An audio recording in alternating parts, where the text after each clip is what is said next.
The invisible architecture of empire. How ancient Rome kept peace across millions. Chapter 1. What held the Roman world together? When we think of an empire, it is easy to imagine crowds of soldiers, legions on the march, and orders shouted in public squares. Yet the question at the heart of this journey is quieter, and perhaps more puzzling. How did ancient Rome keep peace across millions of people, over vast distances, without relying on constant, visible force in every corner of its world? This episode is about that quieter story, the one that sits behind the more familiar tales of conquest. It is about what we might call an invisible architecture of empire, a collection of systems, habits, and structures that work together to make Roman rule feel stable, predictable, and, for many, simply normal. In this opening chapter, we do not yet explain each part in detail. Instead, we walk slowly around the outside of the structure, noticing its scale, its outlines, and some of the questions it raises. One way to begin is with size. By the height of the empire, Roman engineers had built over 250,000 miles of roads, serving the entire vast domain. That single figure invites us to pause. 250,000 miles is not just a network within a single region. It suggests connections that reach outward again and again, linking towns, cities, frontiers, and ports into something continuous. Those roads were not only lines on a map, they were the physical tracks along which people, messages, and goods moved, forming part of the unseen skeleton that held the empire together. Scale appears again when we turn from roads to people. The Roman Empire had perhaps 160 imperial officials sent each year to govern territories containing somewhere between 55 and 100 million people. It is a striking contrast, a small number of central appointees set against tens of millions of inhabitants. The fact that this arrangement could function at all tells us that formal bureaucracy, in the modern sense, was not the main tool by which Rome maintained order. Instead, power was scattered and shared in ways that are not immediately visible. One concise image hints at how this worked. A Gallic nobleman who learned Latin, adopted Roman dress, and sent his son to be educated in Rome, had every reason to maintain Roman order, because his own position depended on it. Through choices like these, local figures became partners in imperial power. They were not anonymous administrators, dispatched from the capital, but people whose status and identity were tied to the stability of the system. Even before we explore provincial government in detail, this example suggests an important theme. Rome did not simply rule over people, it drew them into its structure, so that many of them had a stake in keeping that structure intact. Distance was another challenge. The empire stretched across 3 continents, with frontiers that touched very different landscapes and peoples. Yet a Roman emperor in Rome could, in principle, learn about unrest in North Africa within 2 to 3 weeks through a state courier system known as the cursus publicus. That is a logistical fact, but it also carries a deeper implication. For a world held together by horses, ships, and roads, the ability to hear of disturbance from another continent in a matter of weeks is remarkable. Even more telling is how that courier system functioned. The most important innovation was not simply speed, but the way information flowed backward as well as outward. Grain distributors, couriers, soldiers, and secret agents were constantly reporting what they observed. Their routine movements formed a web of awareness that made large-scale conspiracy or rebellion extraordinarily difficult to conceal. Notice how this, too, belongs to the invisible architecture. It is not a monument you can point to, but a pattern of movement and reporting that linked distant places to the decision-makers at the center. Rome's boundaries were neither entirely open nor completely sealed. On the northwestern edge of the empire, in what is now Britain, there stood a long artificial line across the landscape. Hadrian's Wall, begun in 122 CE, stretched 73 miles, or 117 kilometers, from Wallsend in the east to the Solway Firth in the west. It was a clear statement that at this point, one world ended and another began. Along that line, gates, forts, and patrols made passing from one side to the other a managed act, not an invisible crossing. Far to the east and south, along the great river systems of Central Europe, stood another kind of boundary system. The Limes Germanicus ran along the Rhine-Danube river system and was far more elaborate than a single wall. The Upper Germanic Limes, also called the Rhodian Limes, or simply the Limes, crossed the Taunus Mountains, followed the river Main, and then ran south to Lorch in a nearly straight line of more than 70 kilometers. From there, the proper Rhytian Limes extended east from Lorch to Eining on the Danube, totaling 568 kilometers, or 353 miles, and including at least 60 castles and 900 watchtowers. These numbers sketch an image of the frontier as a long, monitored edge, dotted with fortified points of observation and control. They hint at another piece of the architecture, a frontier system that was not an impenetrable wall, but a way of slowing movement, watching what passed, and buying time for responses further inside. At this stage, we do not need to trace every patrol or every garrison. It is enough to recognize that the empire's edges were structured, measured, and watched. Inside those edges, people needed to eat. The most important sources of bread grain, mostly durum wheat, were Roman Egypt, North Africa, today's Libya, Tunisia, Algeria, and Morocco, and Sicily. These regions supplied the staple that fed cities in other parts of the empire. It is easy to think of power in terms of armies and laws, but here we see another dimension, the geography of food. Certain lands, by producing and exporting grain, supported life and order elsewhere. The security of those supplies and the stability of those regions became part of the broader question of how peace was maintained.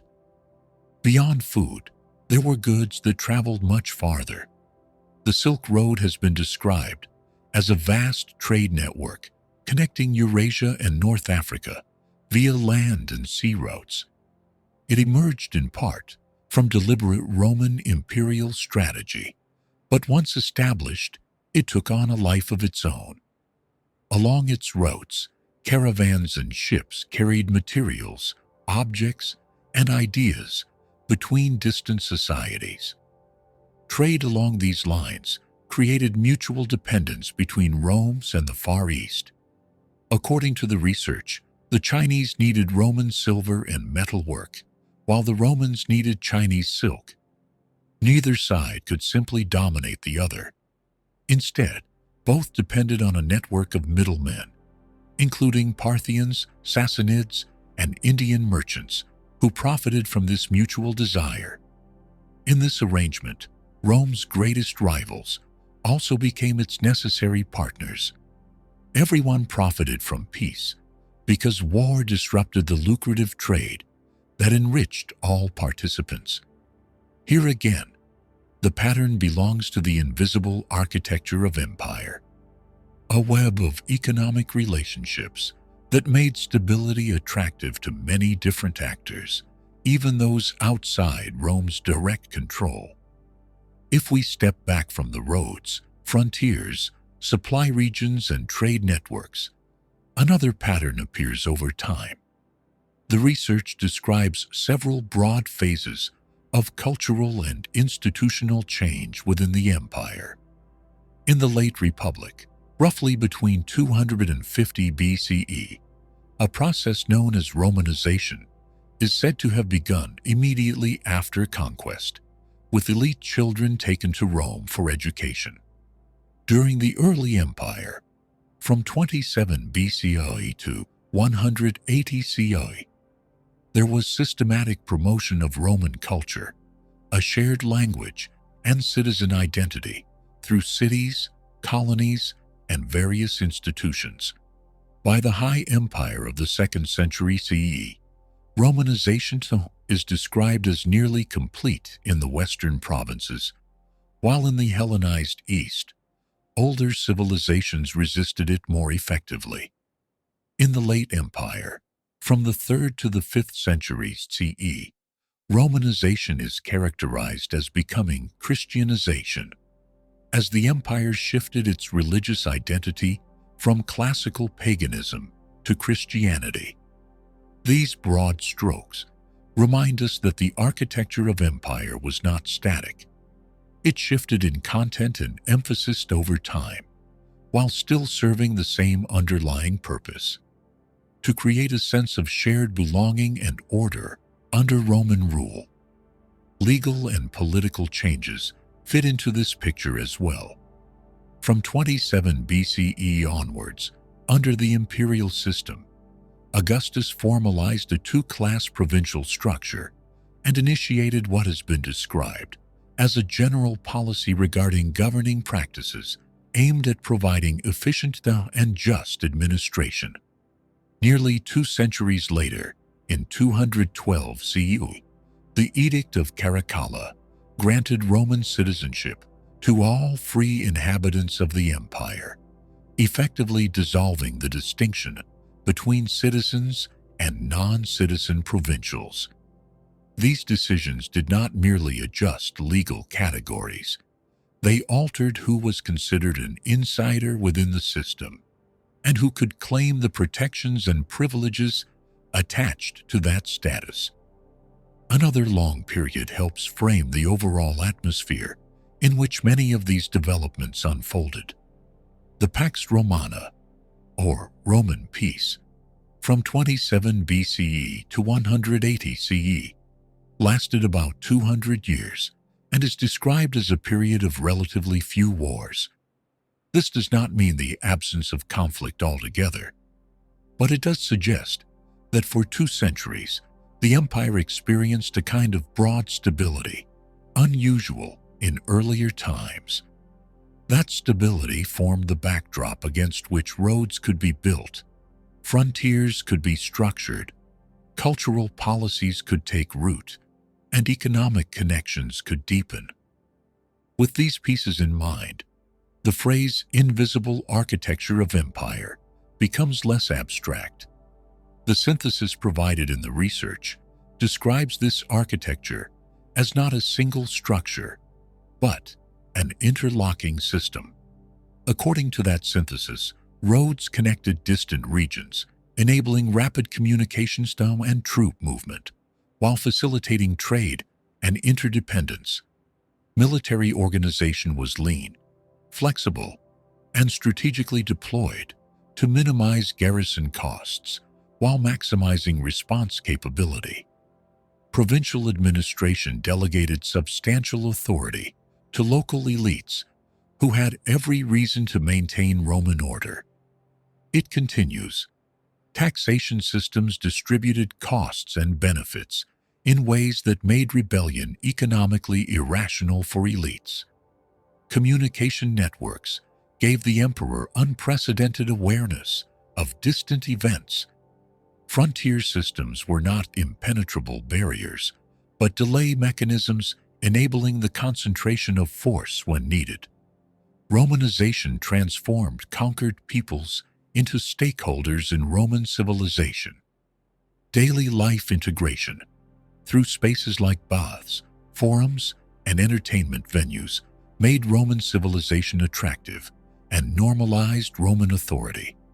Adaptive strategies allowed Rome to suppress rebellions and learn from crises. Trade networks created mutual economic benefit and interdependence.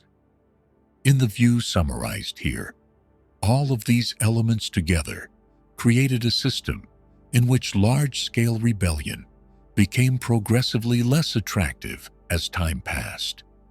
The explanation given is careful to note that this was not achieved through terror alone, but through the creation of institutions, identities, and economic relationships that made Rome seem normal, even inevitable, and for many, beneficial. It concludes with a striking thought that this was Rome's true genius, not simply that it conquered, but that it made conquest seem like civilization. At this point in our journey, we are not trying to unpack every term in that list. We are not yet exploring the details of particular tax laws, the daily routines of frontier garrisons, or how a single road was laid out across difficult terrain. Instead, we allow this outline to settle. We have glimpsed the scale of the empire's physical reach, seen hints of how few central officials directly oversaw so many lives, and noted that local figures, communication networks, frontiers, food routes, and long-distance trade all played a part in sustaining peace. We have also seen that over centuries, Rome reshaped identities through processes like Romanization and Christianization, expanded legal membership through decrees such as the Edict of Caracalla, and maintained long stretches of relative calm, known as the Pax Romana. All of these pieces belong to the same underlying question: how did an empire build a world in which its own continuation seemed both natural and, in many places, desirable? In the chapters that follow, we will slow down and step inside each of these elements one by one. We will move from the idea of roads as lines on a map to what it meant to travel along them. We will look more closely at how provincial administration and local elites actually handled the work of ruling. We will examine how taxes were collected and how grain moved from fields in Egypt, North Africa, and Sicily to distant mouths, and how armies and frontier systems were arranged to support this order. But for now, in this opening segment, it is enough to have traced the outline of the invisible architecture. We have stood back far enough to see that the empire's peace was not a single achievement, but the result of many systems interlocking over time. As we leave this chapter, the main question remains deliberately open. We know that roads, officials, alliances, couriers, walls, grain fields, trade routes, laws, and shared identities are all part of the answer. What we do not yet know is how each of these felt from the inside, and how, step by step, they made conquest seem like civilization. In the next chapter, we will begin to walk along that structure from the ground up, starting with the long lines of road that stretched out from Rome into the wider world. Chapter 2: Roads of Power: How Stone Paths Connected an Empire. As we move from the opening ideas of this journey into its first main chapter, we stay with the same quiet question. We are asking how an empire could rest on something more than visible force, how it could lean on structures that were always there, beneath daily life, guiding movement and shaping decisions. In this chapter, we begin with the most tangible of those structures, the roads that tied Rome and its territories together. Among these roads, one stands out at the beginning of the story: The Via Appia, known in English as the Appian Way, was begun in 312 BCE. It is described as one of the earliest and most important Roman roads of the ancient world. It did not appear by accident. It was commissioned by a Roman censor named Appius Claudius Caecus, and it was built with a clear purpose in mind: to enhance military and commercial transportation between Rome and its expanding territories. From the very start, this road sat at the place where movement, power, and exchange met. The scale of this single road already suggests how ambitious the project was. The original Appian Way from Rome to Capua stretched 132 Roman miles, or 195 kilometers. Later, it was extended further south to reach the port city of Brindisium, bringing its total length to approximately 500 kilometers. Those numbers alone tell us that this was not a local path linking neighboring towns. It was a long, intentional line reaching out from the capital toward a major harbor, connecting the heart of Roman political life to a key point on the coast. The way this road was built also set a pattern. Its construction method is described as revolutionary. First, workers laid down a leveled dirt path, creating a flat and stable base. On top of this, they added a layer of small stones and mortar. Then came a layer of gravel. Finally, they placed interlocking stones, meticulously fitted together. Each layer added stability and durability, so that the surface could withstand the weight of traffic and the wear of time. The image that emerges is of a structure carefully assembled from the ground up, with each stage designed to support the next. Later observers were struck by the quality of this work. The historian Procopius noted that the stones were so expertly joined that they appeared to have grown together naturally rather than being deliberately arranged.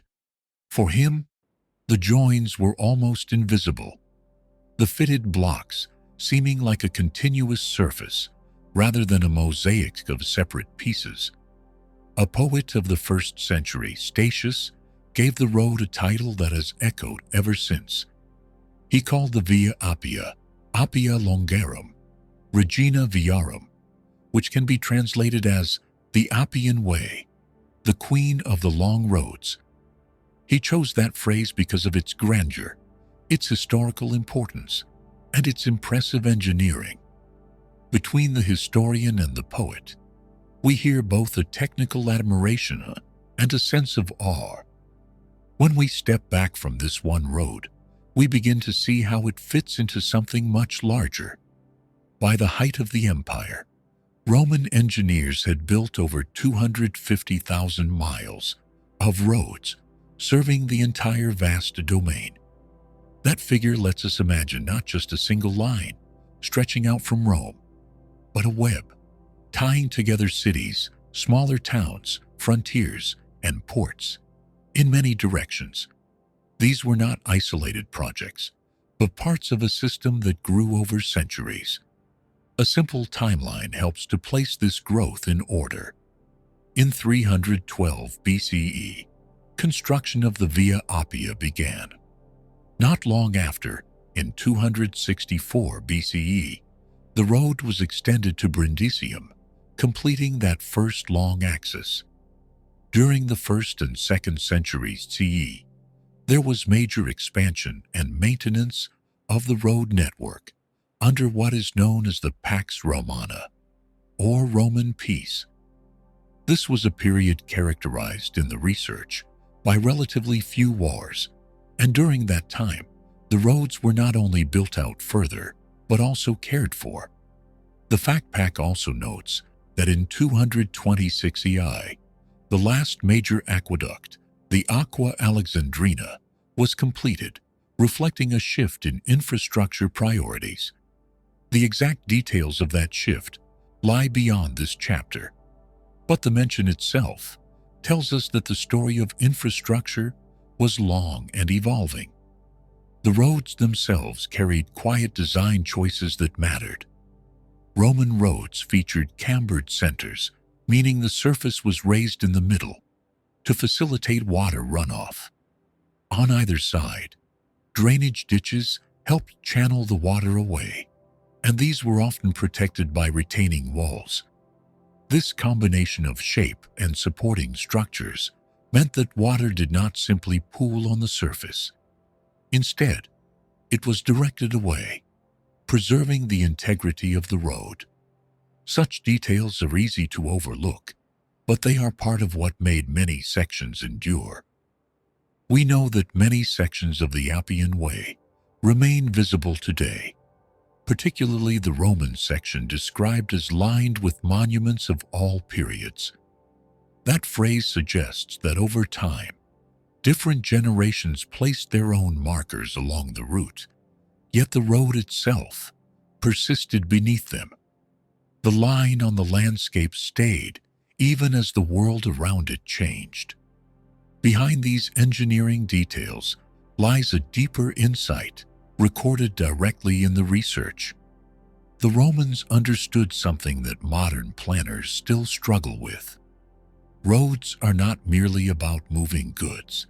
They are also about projecting power without needing a soldier on every corner. A merchant traveling on a Roman road knew they were under the protection of Rome. That sense of protection was not only practical, it also meant that the merchant acknowledged Rome's authority. With each journey, that understanding was reinforced. Simply by existing, the roads shaped how people saw their relationship to the state that had built them. Thinking about this, we can see why some historians view Roman roads primarily as military infrastructure, as tools for rapid troop deployment and conquest. From that perspective, the roads are extensions of military power, allowing legions to move quickly to where they were needed. But the fact pack tells us that other historians argue that the roads were equally, if not more, significant as economic arteries. In that view, they bound together diverse regions through trade and created mutual interdependence, making rebellion economically irrational for local elites. These two perspectives do not cancel each other out. They sit side by side, emphasizing different aspects of the same network. One focuses on how roads allowed armies to arrive swiftly at distant trouble spots. The other focuses on how the same roads allowed goods, money, and people to flow in ways that tied local prosperity to imperial stability. In both readings, the roads are central to the way power worked, whether through force or through shared interest. In the context of our wider story, this chapter is just the first close look at one part of the invisible architecture.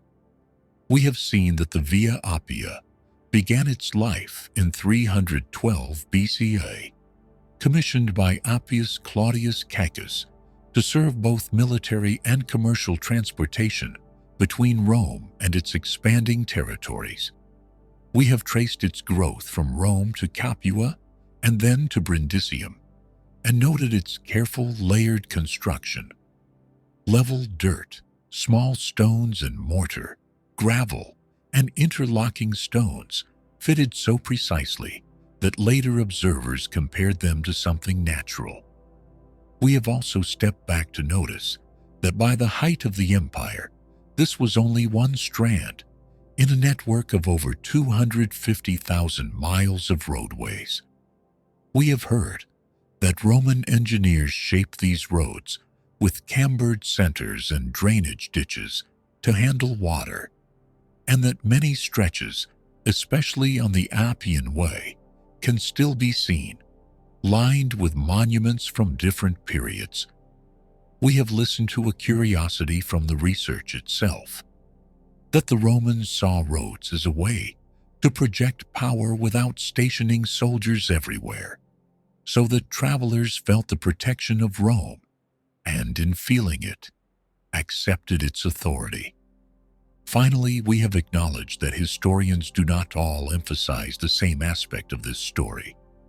Some see the roads first and foremost as military structures. Others see them as economic channels, binding regions together and making rebellion a costly choice. Both readings are present in the fact pack, and both fit within our broader theme of roads as instruments of control and connection. As we close this chapter, the roads we have been considering remain in our minds as long, deliberate lines across the landscape, shaped stone by stone and layer by layer. They have carried armies, traders, officials, and ordinary travelers.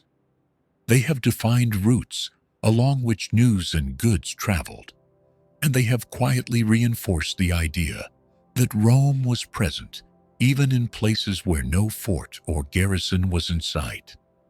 In the next stage of our journey, we will move from these physical paths to the places they connected.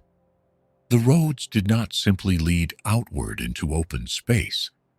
They linked Rome to provincial centers, to cities, and to local communities.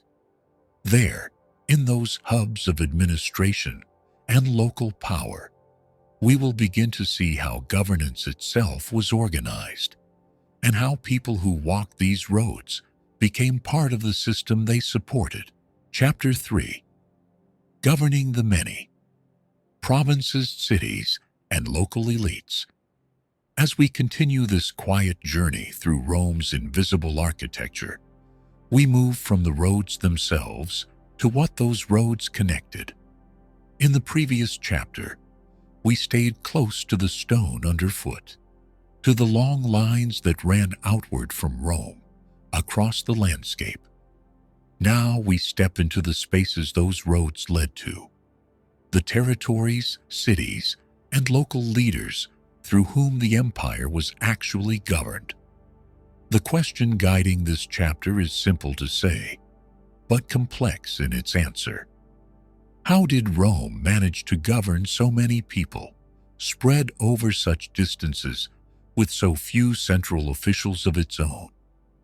Instead of trying to hold everything tightly from the capital, the empire relied on a pattern of provinces, cities, and local elites. Together, these formed a system that allowed Rome to rule many, without appearing at every moment to be ruling directly. At the heart of this system was the province. In Roman terms, a province was defined as the sphere of action and authority of a Roman magistrate who held the imperium, or executive power. This meant that a province was not just a patch of land on a map. It was a space within which a specific official had the legal right to act, to command, and to make decisions on behalf of Rome. When a new province was formed, it did not simply appear in a vague, undefined way. The Senate drew up a special charter known as a lex provinciae, or provincial law. This charter was based on the report of the general who had conquered the province. It set out the province's territorial limits, listed the towns included within it, and, very importantly, specified the kind and amount of tribute that local communities had to pay. In other words, a province came into being through a formal act that named its boundaries and obligations. Under the empire, from 27 BCE onwards, the provincial system took on a more organized form. Provinces were divided into two main classes. There were senatorial provinces, which were governed by former consuls, and praetors, called proconsuls. These governors generally served for annual terms. Alongside them were imperial provinces, governed by the emperor's own representatives. These officials were called propraetorian legates, and, Unlike the senatorial governors, they served for indefinite periods at the emperor's discretion. The division itself did not change what a province was, but it did make clear which areas were directly overseen by the emperor's appointees and which were entrusted to the Senate's choices. Even when we know this, one feature of the system still stands out. Despite ruling a vast empire, Rome required what has been described as strikingly few imperial officials. The research here is clear on this point. Rather than building a dense, centralized bureaucracy, the Romans tended to leave to local government much administrative business and to private enterprise many of the tasks that might, in a modern state, belong to public authorities. The key institution in this local landscape was the city. Urban magistrates, councils, and assemblies governed themselves and the surrounding countryside with minimal Roman interference. This did not mean that Rome was absent. It meant that on the ground, the day-to-day functioning of civic life, local decisions, public works, community regulations, was carried out by people who belonged to the place, not by a constant stream of outsiders from the capital. The province set the frame. The city filled it in. Within this pattern, local elites held a particularly important role. Roman officials were few, and particularly in the eastern provinces, they relied heavily upon locally recognized leaders if those leaders were friendly to Rome. When such figures adopted Roman ways, they were granted power and prestige. In doing so, they became stakeholders in the Roman system. Their position in their own communities was connected to the continuation of Roman rule. This connection could be personal and quite concrete. The research offers the image of a Gallic nobleman who learned Latin, adopted Roman dress, and sent his son to be educated in Rome. Someone in that position had every reason to maintain Roman order because his own standing depended on it. He benefited from the status and opportunities that came with aligning himself to Rome. If the system were to collapse, so too would much of what gave him influence and security. When we look at the empire through this lens, another striking number comes into view. The Roman Empire may have had only about 160 imperial officials sent annually to govern territories containing somewhere between 55 and 100 million people. This small group of central appointees did not try to manage every detail themselves. Instead, they oversaw a framework in which local rulers, city councils, and regional elites performed much of the governing work in their own areas under Roman oversight. Alongside cities and local elites, there was another tool Rome used to spread its way of life: the colonii, or colonies. The Romans founded hundreds of these settlements, populated primarily by retired veteran soldiers. These colonies promoted Roman customs and laws, and they did so in Latin. About 400 towns are known to have held the rank of colonio. During the empire, these places were described as showcases of Roman culture and examples of the Roman way of life. In a colonia, Roman identity was not an abstract label. It was visible in language, in institutions, and even in religious dedication. Every colonia dedicated a temple to the Capitoline Triad: Jupiter, Juno, and Minerva, the same deities venerated on the Capitoline Hill in Rome itself. Walking into such a town, one would see a local version of Rome's own religious center. In this way, colonies acted as small mirrors of the capital, scattered across the provinces. In some regions, Rome went further still in allowing local structures to remain in place, As long as their rulers accepted Roman supremacy, the empire developed a sophisticated system of client kingdoms. These were territories ruled by local kings who retained nominal independence but operated under Roman oversight. They were not provinces governed by Roman magistrates in the strict sense, but they were tied into the imperial system. Under Augustus, this pattern became especially clear. After seizing kingdoms by right of war, he typically returned them to the same rulers from whom he had taken them or assigned them to foreign princes.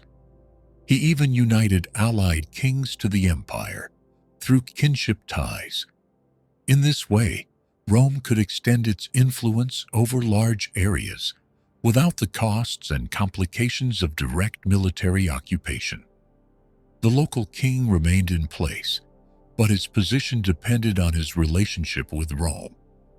The story of King Juba II illustrates how such a relationship might look in practice. Juba II was installed by Augustus in Mauritania, in what is now Morocco and Algeria. Over time, he became so thoroughly Romanized that he wrote in Greek and Latin and actively promoted Roman culture among his people. Yet he still retained ceremonial independence and the loyalty of local populations. For those who saw him, he was both a local king and a participant in the wider Roman world. When his son Ptolemy succeeded him, the client-king arrangement continued. The bond between the royal house and Rome still held. Only generations later, after Ptolemy's assassination sparked instability, did Rome intervene militarily and convert Mauritania into direct provinces. This arc, from installation through close cultural and political ties to eventual direct control, shows both the flexibility of the client-king strategy and its limits over time. To understand how these patterns developed, it helps to look briefly at the timeline given in the research.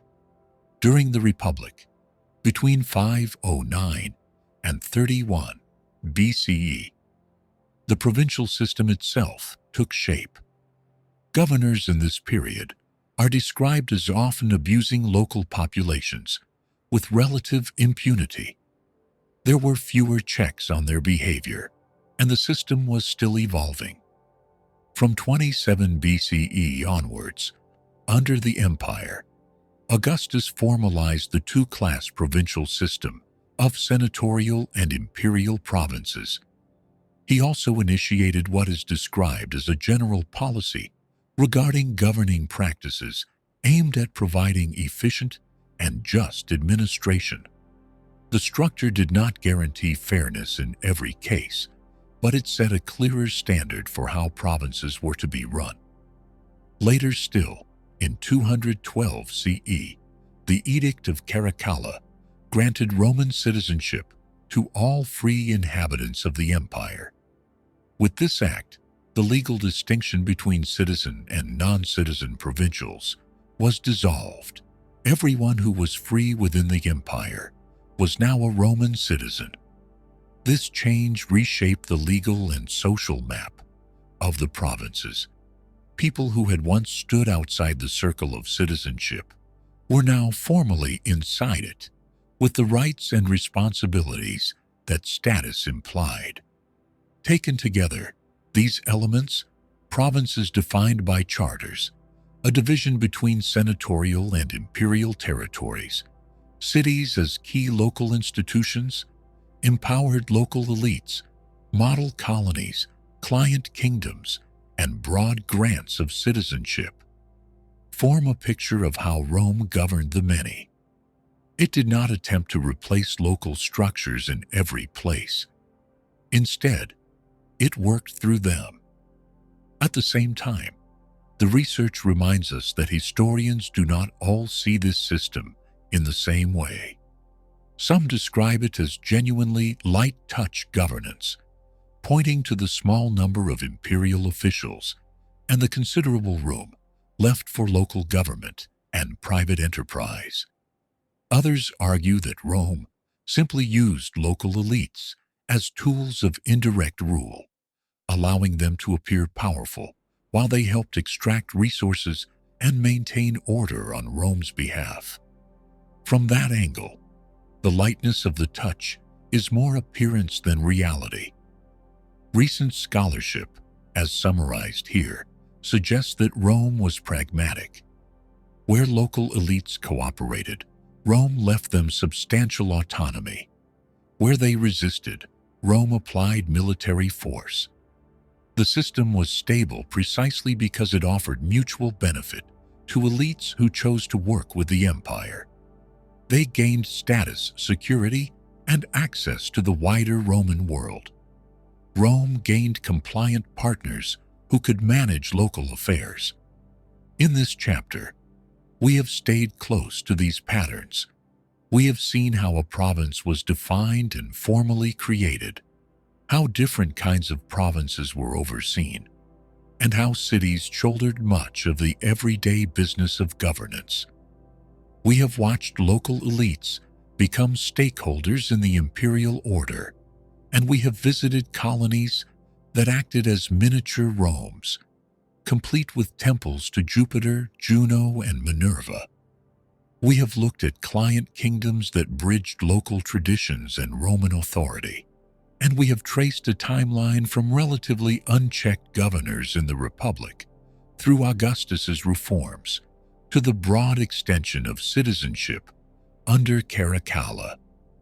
All of these elements help answer our guiding question: how did Rome manage to govern large territories with relatively few central officials?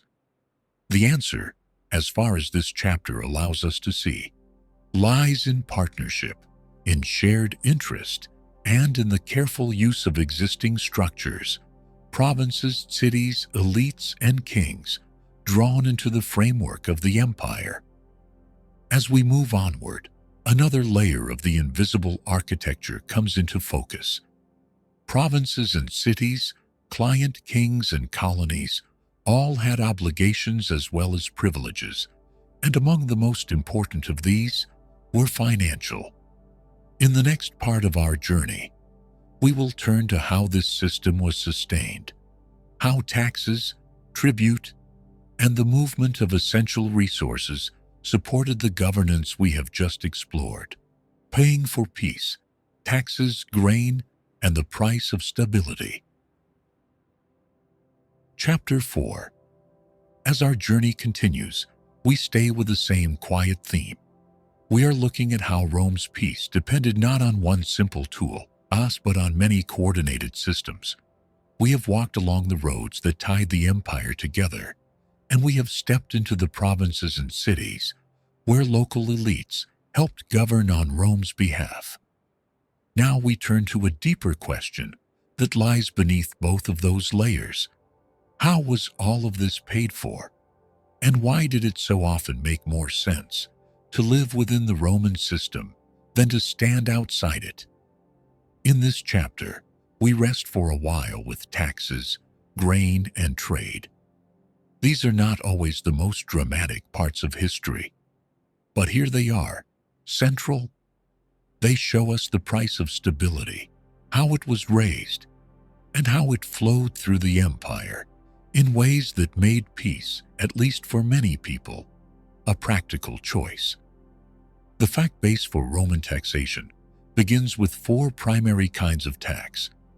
In ancient Rome, there were 4 main categories: a cattle tax, a land tax, customs, and a tax on the profits of any profession. These were not collected directly by a large imperial bureaucracy. Instead, they were typically collected by local aristocrats. The Roman state set a fixed amount that each region needed to provide as its contribution, and local officials then decided who, within that region, would pay and how much each would contribute. This arrangement meant that taxation was not just a matter of rates and categories. It also gave real power to the people who controlled the local process. Within the framework set by Rome, Local officials could decide how the burden would be spread, who would feel it most, and who might be spared. For those who wanted influence in their own communities, participation in collecting taxes was one of the most important levers. Behind these four everyday taxes lay two broader categories that Roman writers and modern historians use to describe them. One category was called tributa, or sometimes stipendia. These were taxes determined by a census. Originally, they were levied during wartime, but over time, they became regular features of the system. Within tributa, we find the tributum soli, the land tax, and the tributum capitis, the poll tax, which was levied per person. Alongside tributa stood a second category known as vectigalia. This term often designated taxes assessed without the use of a census. An example was the porteria, a port tax charged on goods passing through certain points. Over time, vectigalia also developed into a generic term for many kinds of taxes. Together, tributa and vectigalia gave Roman administrators and local elites a flexible vocabulary for describing how revenue was raised and why different payments existed. These structures did not appear overnight. The research outlines a simple timeline of how the tax system evolved. Between 509 and 27 BCE, during the Republic, the tax system developed organically. In this period, governors often exploited provincial populations for personal gain. The system lacked the tighter oversight and formalization that would come later, and there were many opportunities for abuse. In 27 BCE, under Augustus, an edict initiated centralized tax administration. At this point, Egypt became an imperial monopoly, meaning its revenues flowed directly to the emperor's own treasury, rather than through intermediate bodies. In the 2nd century CE, the overall tax burden stabilized. Provinces became accustomed to fixed obligations, and the system gained a measure of predictability. By the late 3rd century CE, however, economic crisis and military pressures forced tax increases, straining the system and making it harder to maintain the earlier balance. To see how all of this affected ordinary life and imperial stability, we can look at one particularly important region, Egypt. After Augustus's conquest of Egypt, in 30 BCE, Egypt became Rome's main source of grain. The research notes that it supplied approximately 12 million modii of grain annually. This amount is described as accounting for up to 1/3 of all of Rome's need for grain. Egypt's tax burden was steep. Approximately 20% of harvest were claimed as tax.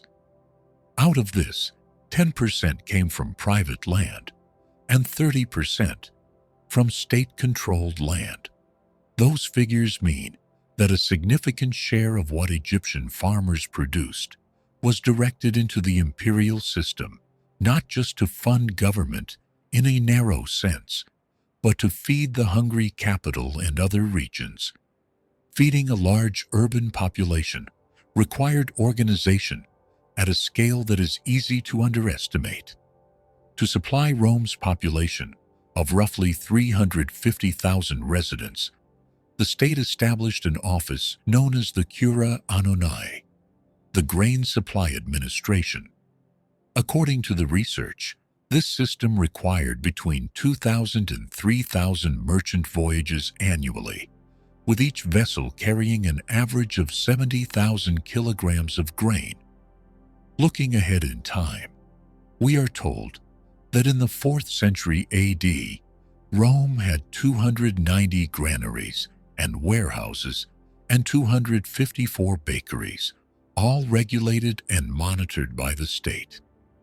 These figures give a sense of how deeply the state involved itself in the practical details of storage, milling, and distribution. The supply of bread grain was not drawn from Egypt alone.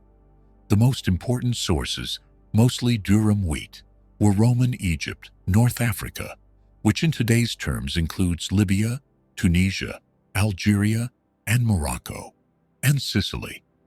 North Africa by itself supplied critical sustenance. The research notes that some provinces in that region were almost entirely given over to the production of grain for consumption in Roman cities. This pattern created what is described as strategic interdependence. North African elites could not easily rebel without risking starvation in Rome, because their grain underpinned food supplies in the capital and other cities. At the same time, Rome had every incentive to maintain order in grain-producing regions. The flow of grain was not just an economic matter, it was a matter of political stability. Other regions had their own special arrangements. Sicily, for example, held a unique position. Rather than imposing entirely new taxes there, the Romans inherited and maintained the existing lex hieronica, the Sicilian tax law, established by King Hero II of Syracuse centuries earlier. Several Sicilian cities were exempt from taxation entirely by special treaty. This approach demonstrated Rome's pragmatism. Sicily was wealthy and stable. Disrupting its established tax arrangements would have risked resentment and possibly rebellion. It was better to respect local law and maintain a cooperative elite than to force change for its own sake. In this web of obligations, we find another institution that emerged under Augustus, the fiscus. This was a treasury created to house the emperor's personal wealth and tax revenues. At first, it contained only wealth gained through taxes on Egypt. Over time, it expanded to other sources. Eventually, it collected wealth from people who died without a will, half of the wealth of unclaimed property, and fines. The fiscus thus drew in resources from across the empire, centralizing them under the emperor's control. The research also includes a striking comparison about how grain moved. Grain shipments from Egypt or North Africa to Rome took between 4 and 9 days by sea, but transporting the same amount of grain by land for just 75 miles or 120 kilometers would cost more than shipping it across the entire Mediterranean. This economic reality meant that the empire depended heavily on maritime trade routes and port cities. They were, as the fact pack notes, another form of invisible architecture. Control the ports, and you control the grain supply. Maintain that control, and you helped maintain the peace.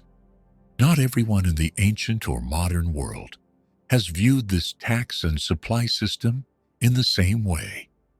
Scholars debate whether taxation was fundamentally exploitative or could be seen as mutually beneficial. Critics point to provinces that were stripped of wealth to enrich Rome.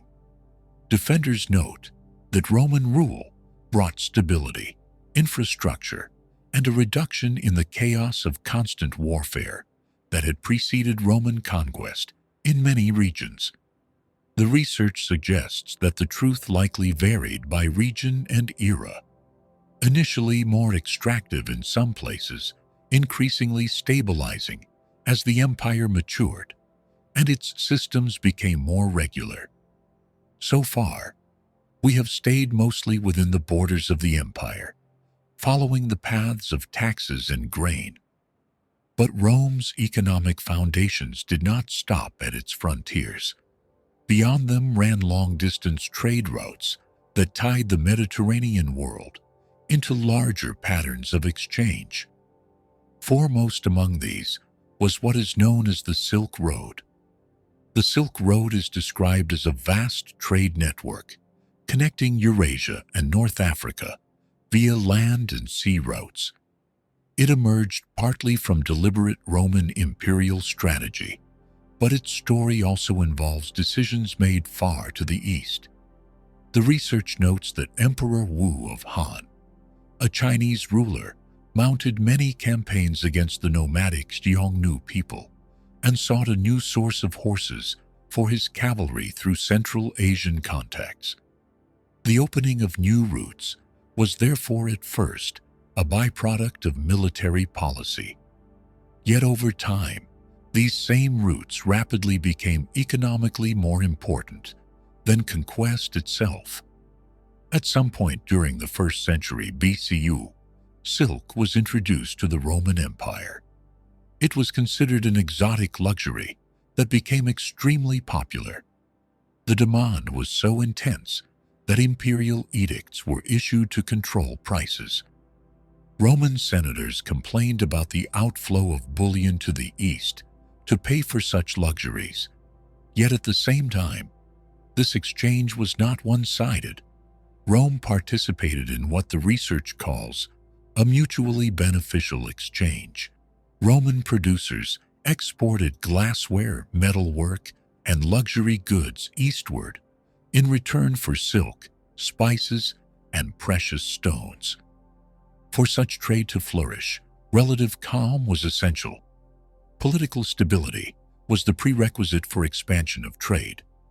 The Pax Romana, or Roman peace, from 27 BCE to 180 CE, lasted about 200 years and is described as a period of relatively few wars.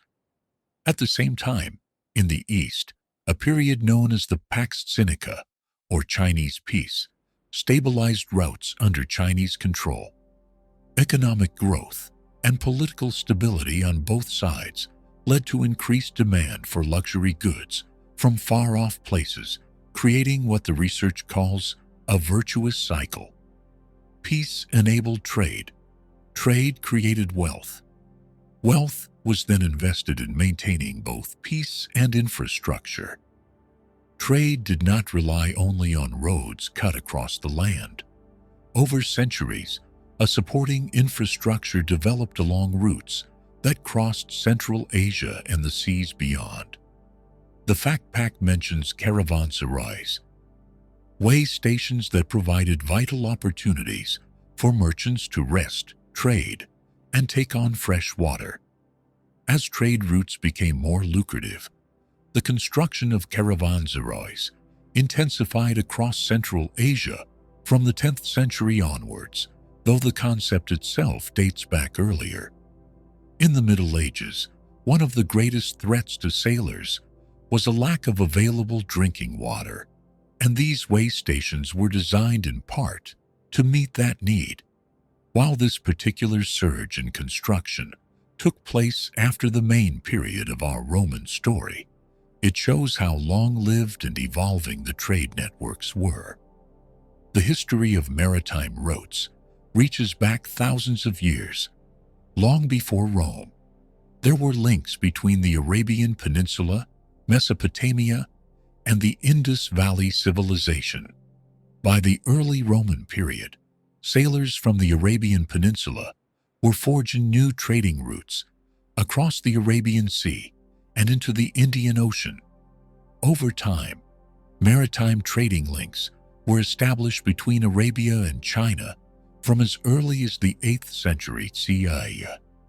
The Mediterranean world, the Indian Ocean basin, and East Asia thus became parts of a connected maritime web, even if the balance of power within that web shifted over the centuries. The mechanics of long-distance trade were also distinctive. Most often, individual merchant caravans would cover only specific sections of the routes. They would pause to rest and replenish supplies, or stop altogether and sell their cargo at certain trading points along the way. These points grew into lively trading cities and ports. The research emphasizes that this was a relay system. Merchants did not usually travel the entire distance from one end of the Silk Road to the other. Instead, Goods were handed off between different merchants, with each transaction capturing a portion of the profit. At each stage, risk premiums and markups were added. Over long distances, a single product might pass through dozens of hands before reaching its final buyer. An episode from the mid-6th century CE offers a glimpse into how trade, technology, and politics intersected. Around 550 CE, the sources describe certain monks arriving from India. They convinced Emperor Justinian Augustus that the Romans should no longer buy silk from the Persians. In an interview, they promised that they would provide the materials for making silk. They then smuggled silkworm eggs to Byzantium, ending Rome's dependence on Persian intermediaries in silk production. This story demonstrates how a religious mission enabled a technological transfer, and how that transfer shifted geopolitical leverage in the long-running competition over silk. The routes themselves were not fixed lines, etched permanently into the landscape. They developed over time, according to shifting geopolitical contexts and environmental changes. For example, merchants from the Roman Empire, aware that the Parthians were Rome's enemies, would sometimes avoid crossing Parthian territory. Instead, they took routes to the north, across the Caucasus region, and over the Caspian Sea. In another example, extensive trade once took place over networks of rivers that crossed the Central Asian steppes. These rivers rose and fell. Some eventually dried up altogether. As their waters changed, trade routes shifted as well. The research is clear that trade routes were not static. They constantly adapted to environmental and political realities. Here, too, a timeline helps frame the larger picture. In the 2nd and 1st centuries BCE, initial Central Asian expeditions established preliminary contacts that would later form part of the Silk Road system. In the 1st century CE, silk trade reached the Roman Empire and became an increasingly important luxury import. During the 1st and 2nd centuries CE, the height of the Pax Romana enabled secure trade and urban growth in trading cities like Alexandria, Antioch, and various ports.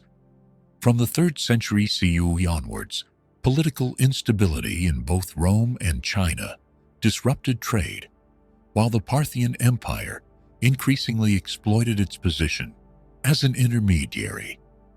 The research offers a curiosity that brings this all together. Trade created mutual dependence between Rome and the Far East.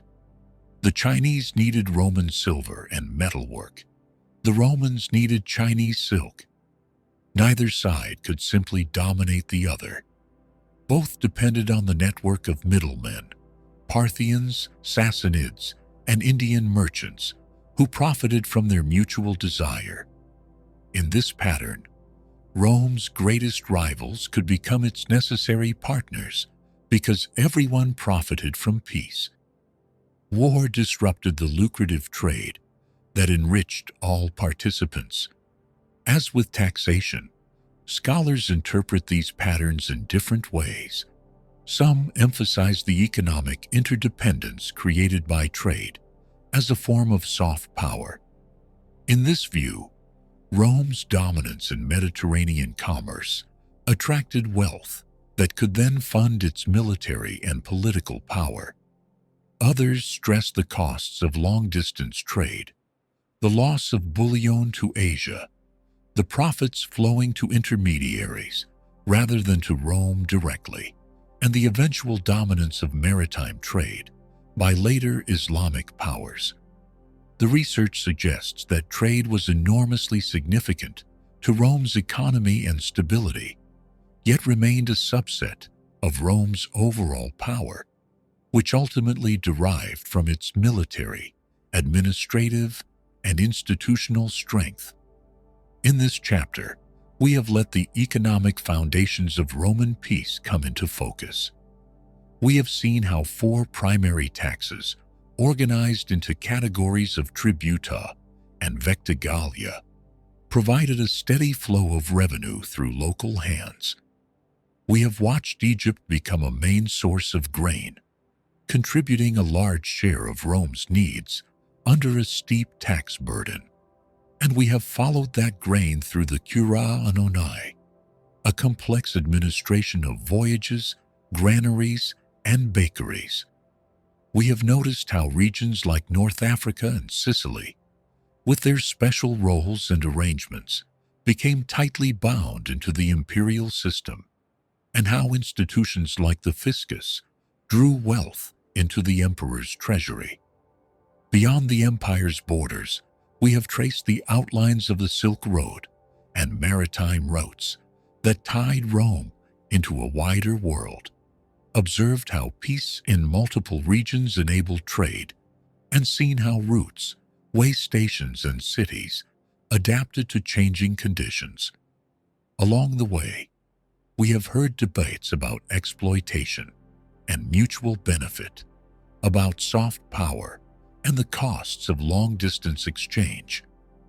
All of these strands lead back to our guiding question: how did systems of taxation, tribute, food supply, and wider trade relationships underwrite the empire and make stability appealing?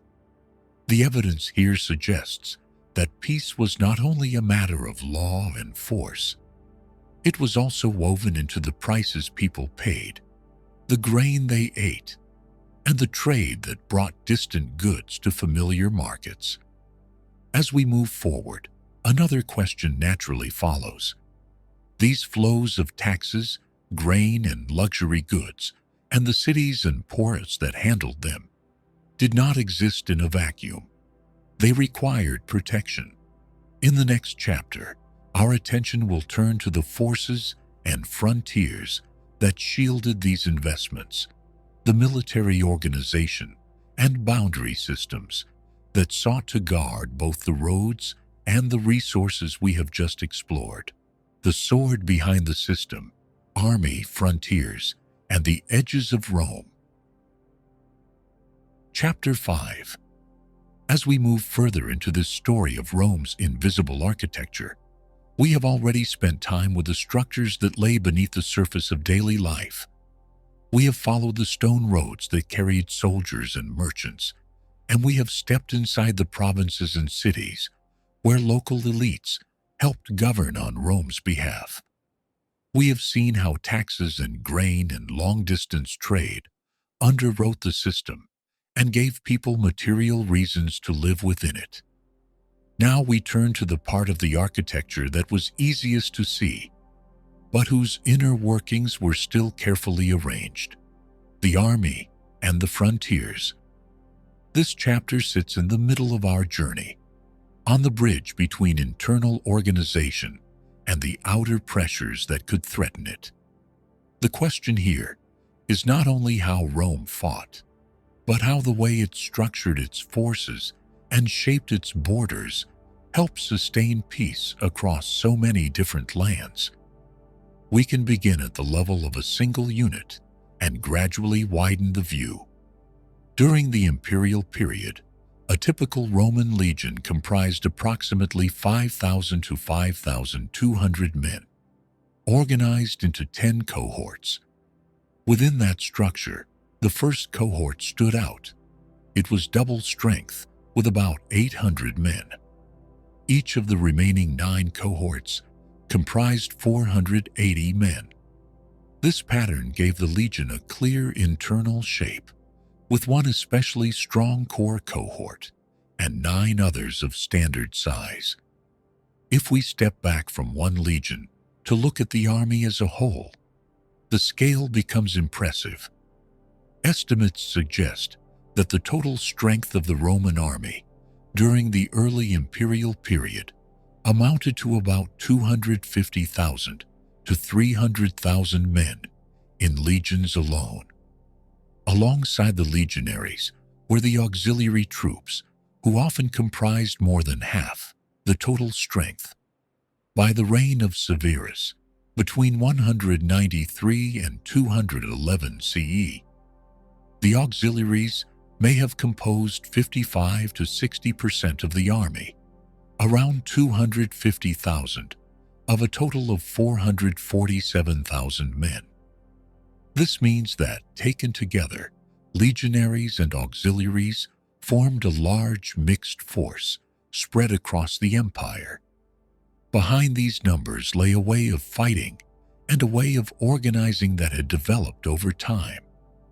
In contrast to the massed phalanxes used by the Greeks, the Romans employed a multi-line formation system known as the triplex acies. In this arrangement, there were 3 battle lines. At the front stood the young hastati in 10 maniples. Behind them were the hardened principes, also in 10 maniples. In the third line were the veteran triarii, again organized into 10 maniples. This 3-deep system allowed the Romans to hold back reserves. Fresh troops could relieve exhausted frontline soldiers rather than leaving them to fight on until collapse. That ability to rotate men in and out of the heaviest fighting was a tactical innovation that gave the Romans a formidable advantage. Over time, the Romans also altered the basic units that made up their formations. The cohort, comprising approximately 480 men, replaced the earlier maniple system and became the standard building block. A cohort was described as a flexible group of around 480 men who were armed and armored in a similar fashion. This standardization made it easier to reorganize units on the field, to combine them in different ways for different tasks, and to improvise tactically when conditions changed. Each cohort could be treated as a known quantity. Within the cohort, the Roman army rested on even smaller groups that shaped soldiers' daily lives. The contubernium, literally meaning a tent group, consisted of 8 men and served as the smallest military unit. It was crucial for maintaining cohesion. 10 of these tent groups made up a century or centuria, which comprised 80 men. Soldiers within a century developed intense fraternity bonds that influenced how they behaved in battle. The strength of those small groups helped hold the larger structure together, from the century to the cohort and up to the legion itself. As the empire's situation changed, so did the way these units were deployed.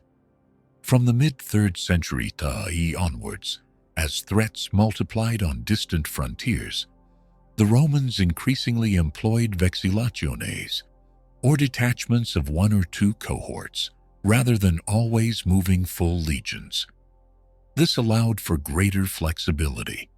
Smaller, mobile groups could be sent to reinforce endangered areas or respond to specific problems, without stripping a whole province of its garrison.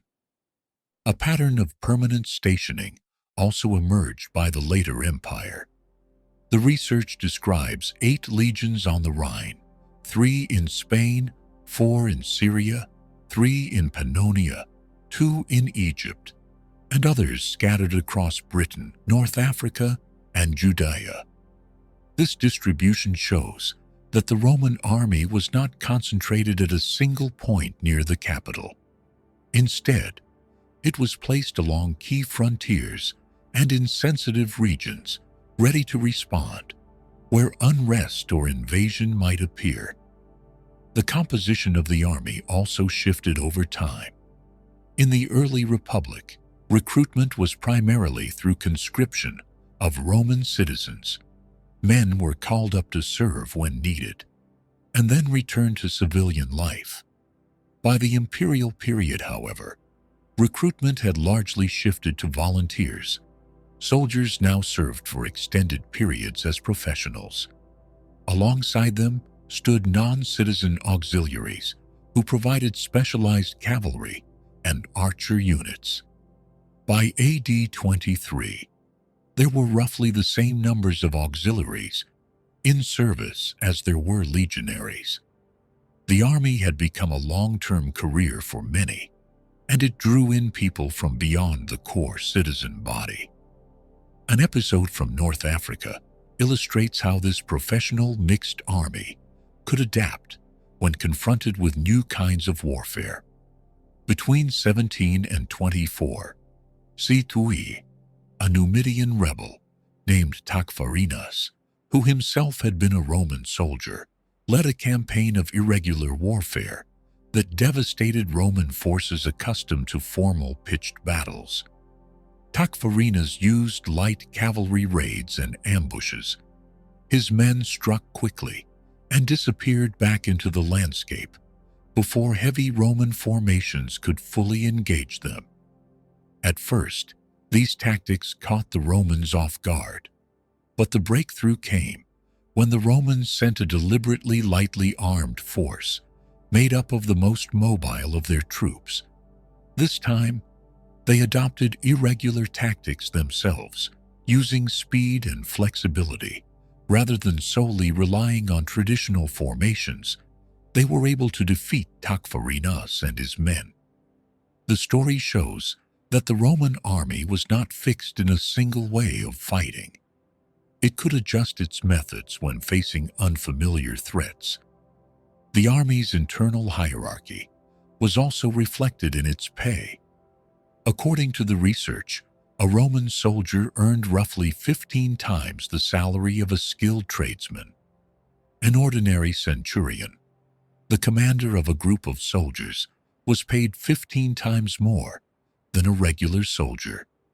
A centurion's annual salary was enough to purchase an enslaved person outright. This economic stratification within the army ensured loyalty in a particular way. The soldiers were not merely desperate conscripts.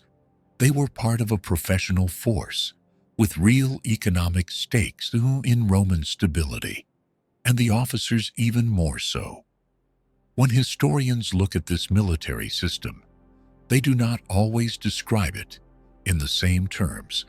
Some emphasize the offensive capability of the Roman military, seeing it as a machine of conquest. From this angle, the legions are remembered foremost for expanding the empire's borders. Others stress its defensive and peacekeeping role. They argue that, especially in the imperial period, the vast majority of troops were actually engaged in garrison duties, policing, and infrastructure protection, rather than constant campaigns of expansion.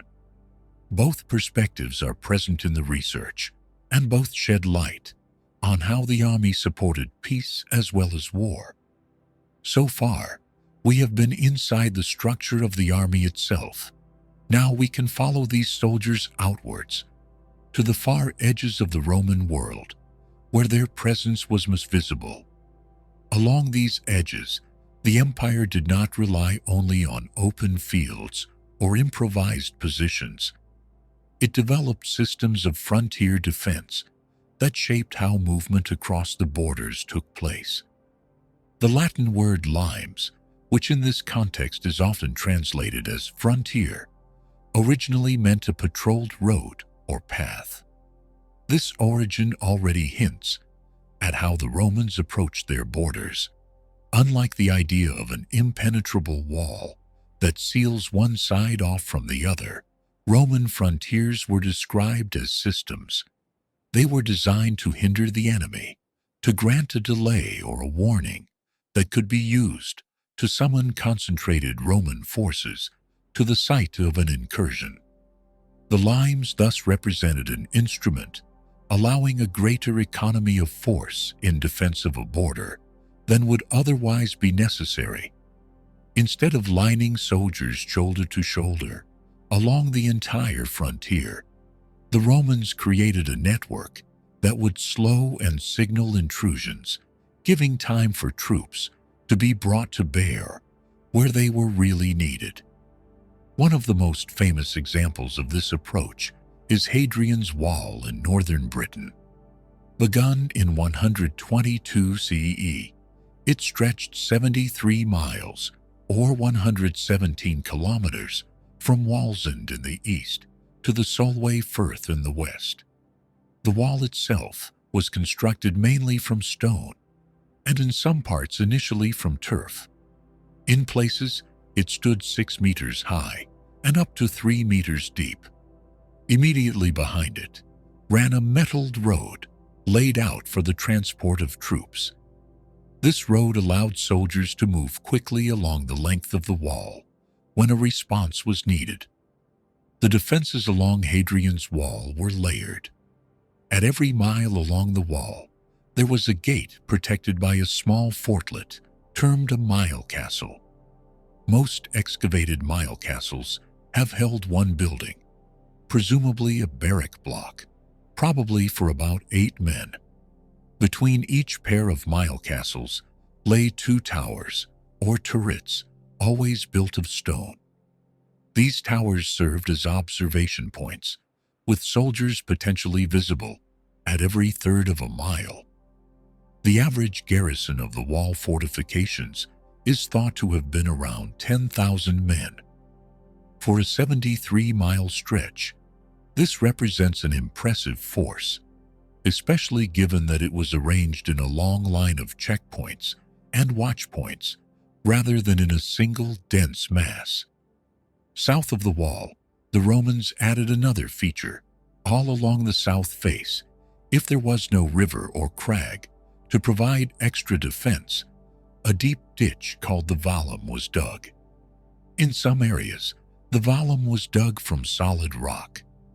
This created yet another barrier that an intruder had to cross, further slowing movement and complicating any attempt to slip unseen into Roman territory.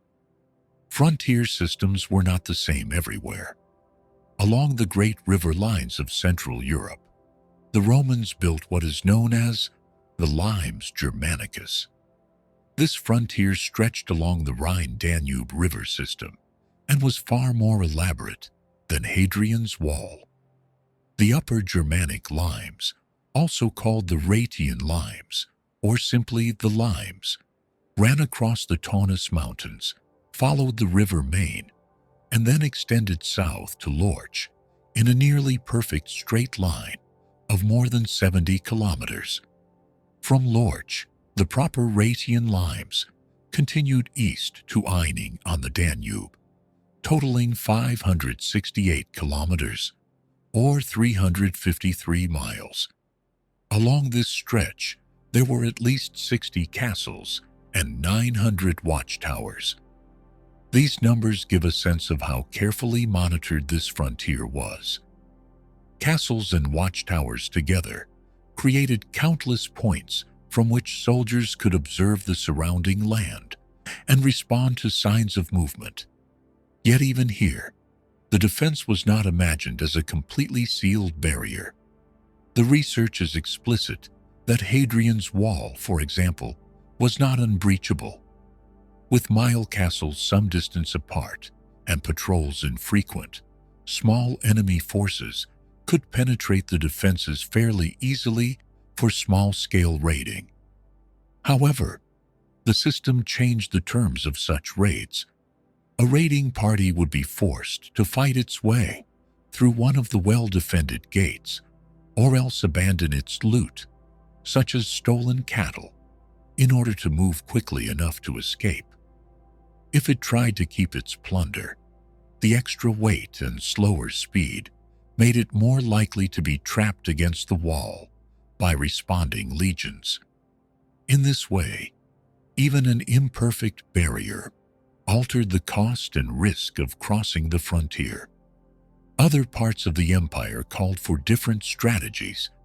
In Syria and Arabia Petraea, rather than building continuous walls, the Romans constructed a network of border settlements and forts occupied by the Roman army. Here, fixed points of occupation dotted the landscape, and the spaces between were guarded through patrols and local knowledge rather than an unbroken line of stone. In Mauritania, along the North African desert frontier, a single wall with forts on both sides of it, known as the Limes Mauritaniae, served as the main structure. The Romans adapted their frontier strategy to local geography. Rivers, deserts, and mountains were used as natural barriers that required only minimal man-made fortification. The research provides a brief timeline of how these frontiers developed. In the 1st century CE, initial frontier forts and roads were established. In 122 CE, Hadrian began the construction of Hadrian's Wall, representing a shift to what historians describe as fixed frontiers rather than perpetual expansion. Between 160 and 180 CE, the Antonine Wall was built further north in Scotland, though it was later abandoned. From the 2nd century CE onwards, there was systematic construction of interconnected limes across the entire frontier.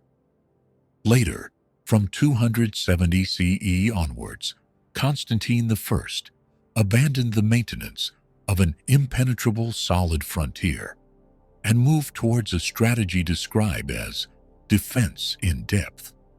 In this approach, there was a softer, deeper perimeter, with concentrated hard points in the form of forts. Rather than relying solely on a single line, defense was layered inland, so that an intruder would face multiple obstacles over a greater distance. Finds from the modern era can sometimes illuminate how these systems functioned. In 2023, archaeologists discovered preserved wooden defensive spikes in Bad Ems, Germany, on what had been the northern border of the Roman Empire. A coin from 44 CE was found nearby, proving that these forts significantly predated the larger system of fortifications known as the limes that was constructed in 110 CE. The spikes suggest that the Romans were defending silver mining operations against raids in that area, and that they were willing to establish military presence specifically to protect valuable resources. This provides a direct link between frontier defenses and economic motives. A curiosity from the research helps us see Hadrian's Wall as more than just a line on a map. The wall required approximately 17 forts, 80 mile castles, numerous observation towers, and a garrison of 10,000 soldiers to monitor a 73-mile frontier. Yet, as we have said, large sections had no wall at all. In those stretches, the Romans relied on rivers, mountains, or other natural features. The wall was less a single unbroken barrier than a series of checkpoints and watching points designed to slow movement, enough for rapid response legions to concentrate where needed. It was a system, not just a structure. Historians' interpretations of these frontier systems have shifted over time. For a long period, many viewed the limes as evidence of a defensive, declining empire, a sign that Rome had turned inward and abandoned expansion.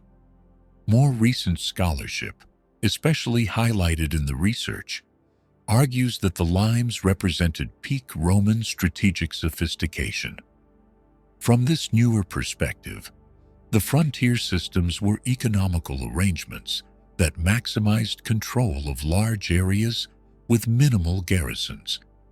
They did so by leveraging geography, roads, and communication networks to enable the rapid concentration of force when it was required. In this chapter, we have watched two major parts of Rome's invisible architecture come into clearer focus. First, the internal organization of the army. Legions built from cohorts made of centuries, and contubernia, a force that grew to include hundreds of thousands of legionaries and auxiliaries, arranged along key frontiers and flexible enough to adapt to new forms of warfare. Then, the frontier systems themselves, limes laid out as patrolled paths, walls like Hadrian's, long lines of fortresses and watchtowers along the Rhine and Danube, varied strategies in Syria, Arabia, and Mauritania, and an evolving approach that moved from fixed lines to defense in depth. Together, they show how Rome managed threats and delineated the edges of its world. The army and the frontiers did not stand apart from the rest of the system. They protected the roads that carried messages and goods, the provinces and cities that governed local life, and the tax and grain flows that supported urban populations. They also guarded key economic sites, such as the silver mines near Bad Ems, and shaped the risks faced by anyone who considered crossing into or out of Roman territory without permission. As we look ahead, another question naturally arises. These soldiers, forts, walls, and watchtowers depended on timely knowledge. To respond to a raid, to reinforce a threatened frontier, or to monitor restive regions, Rome needed ways to move information and observe what was happening across its vast space. In the next part of our journey, we will turn from the sword and the wall to the messengers, scouts, and systems of communication that allowed this military and frontier architecture to function as part of a wider whole. Messages and watchers, communication, couriers, and intelligence. Chapter 6. As our journey continues, we are slowly assembling a picture of how Roman peace rested on many different layers working together. We have already walked the roads that carried people and goods, stood inside provinces and cities, governed by a few imperial officials and many local elites, followed the paths of taxes and grain that fed the empire's great urban centers, and traced the lines of legions and frontier walls that guarded those investments. Now we pause with something less visible, but just as important: the messages, watchers, and quiet networks of information that told Rome what was happening across its world and helped keep small problems from becoming large ones. This chapter sits in the heart of the story. Here we see how the roads, the administration, and the army were tied together by communication and intelligence systems. We are asking how news traveled, how it was protected, who carried it, and how that constant flow of information contributed to peace across an empire that stretched over 3 continents. A good place to begin is with the cursus publicus, the imperial postal service. Around 20 BCE, during the reign of Augustus, this system was created as a courier service to transport messages, officials, and tax revenues from one province to another. It did not exist in a vacuum. Augustus based it on a Persian relay model that had already shown how a large state could move messages over long distances. But he made one crucial modification. Rather than having riders pass a message from one relay station to the next, he arranged it so that one messenger made the entire journey. This single change had important consequences. Because one courier completed the whole route, he could be questioned at the end about what he had seen and heard along the way, and about any additional information that had not been written down. It also provided additional security. There were fewer hands through which the message passed, and fewer opportunities for the contents to be altered without detection. The cursus publicus, in this form, moved at an average speed of approximately 50 miles per day across the Roman road system. Day after day, riders and carriages crossed the empire, carrying not only written orders and reports, but also the possibility of conversation when they arrived. Security was woven into the system from the start. Despite the limited technology of their time, Romans understood encryption. Messages could be written in cipher, making them difficult to read without the appropriate key. The cursus publicus employed strict protocols to prevent tampering, so that those who received a letter could have confidence that it hadn't been altered en route. The historian Pliny the Younger praised the efficiency of this arrangement, writing that nothing could be quicker than the speed with which letters were conveyed. In his words, we hear not only admiration for rapid delivery, but a sense that this postal system had become an accepted, reliable part of imperial life. For the most urgent matters, especially in military contexts, the Romans did not rely solely on mounted couriers. They made use of alternative communication methods that could move information even more rapidly. One of these methods was the use of homing pigeons, messenger pigeons trained to return to specific locations. The practice of using such birds is documented as far back as 3000 BCE, and during the Roman period, it is recorded that Julius Caesar employed pigeons during his conquest of Gaul, sending messages in all directions. When time was critical, a trained bird launched into the sky could carry a small coded note faster than a rider on the ground. Another method involved signals made from a distance. Smoke signals were used for rapid communication over shorter stretches, particularly along military frontiers. The military writer Vegetius noted that smoke signals were the most reliable means of communication between 2 points in the open field. In the right conditions, a column of smoke could be seen far beyond the range of a shouted voice or a herald's call, and simple agreed patterns could convey basic information about danger, movement, or requests for help.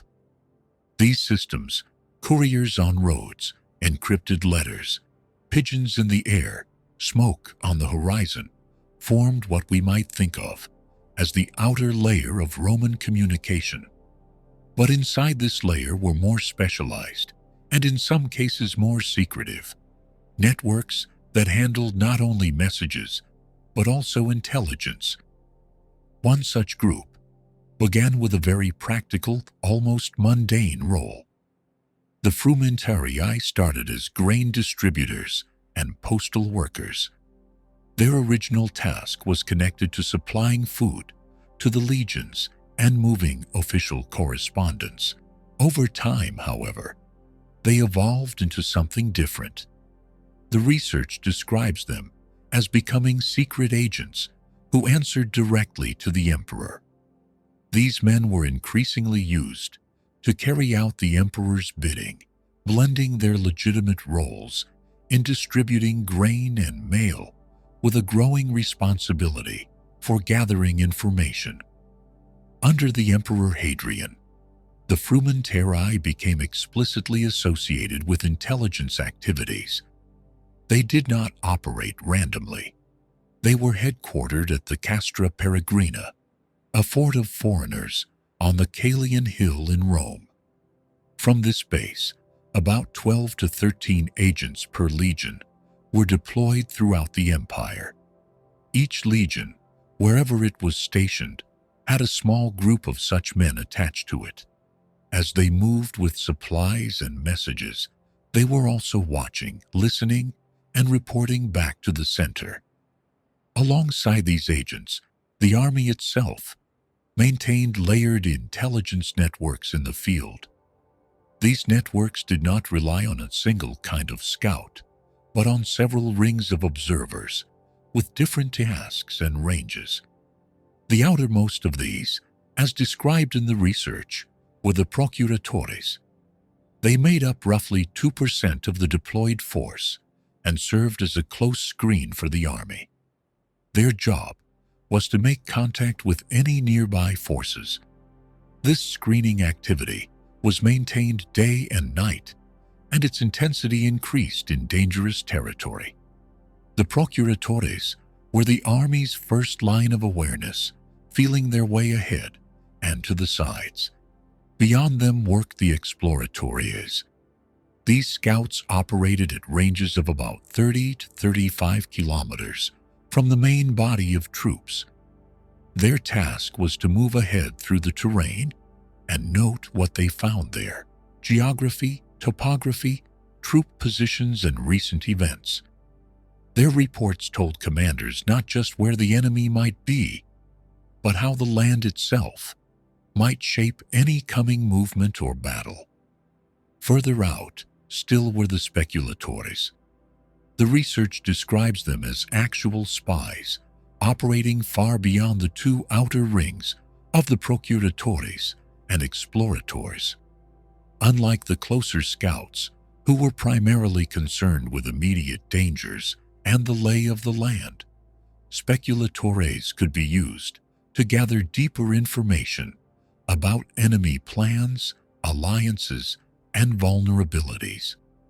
They extended the army's awareness far outward, into the zone where possible threats were still only forming. An anecdote recorded by the historian Ammianus Marcellinus shows how these communication and intelligence systems could influence high-level decisions. He tells of a situation in which a series of border raids was thought to be the precursor to a larger war. The pattern of attacks seemed to suggest that a major conflict might be coming, and there was concern about how to respond.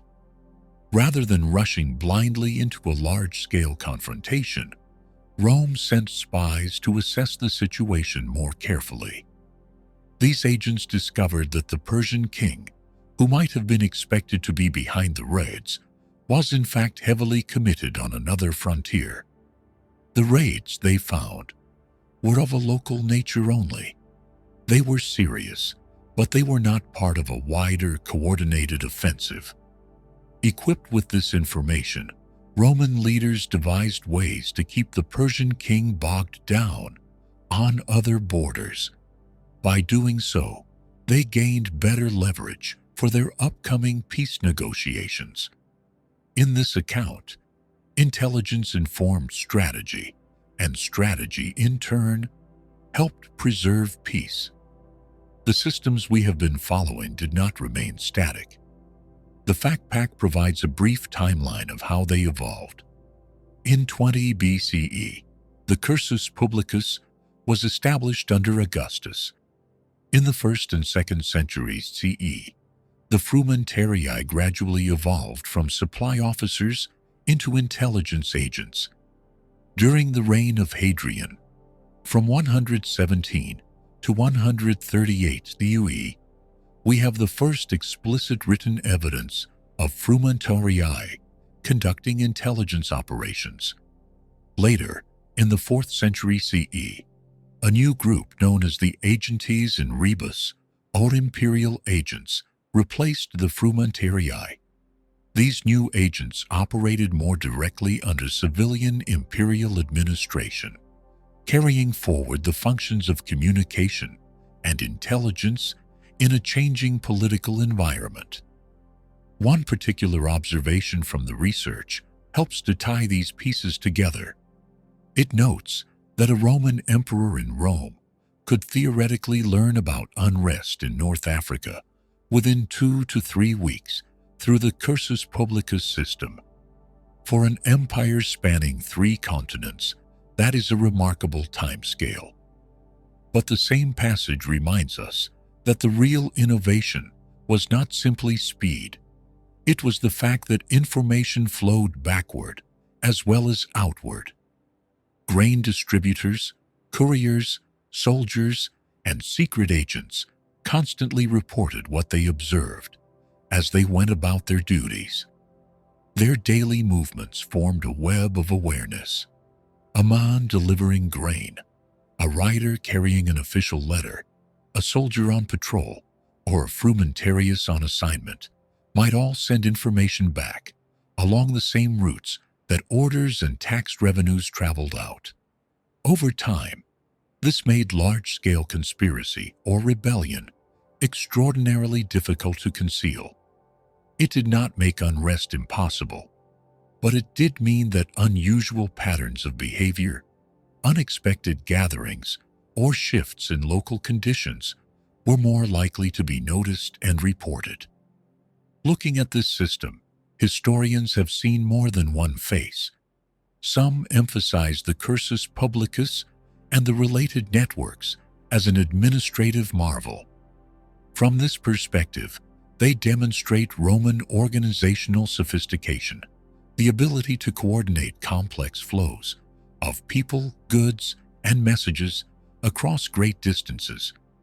The speed, the built-in security, the layers of scouts and spies, all of these look like signs of a highly developed state apparatus. Others stress a different aspect.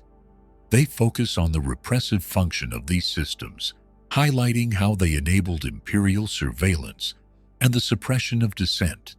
Seen in this light, the same couriers, frumentarii, and agentes in rebus that kept the emperor informed also allowed him to monitor subjects, identify opponents, and act against emerging threats.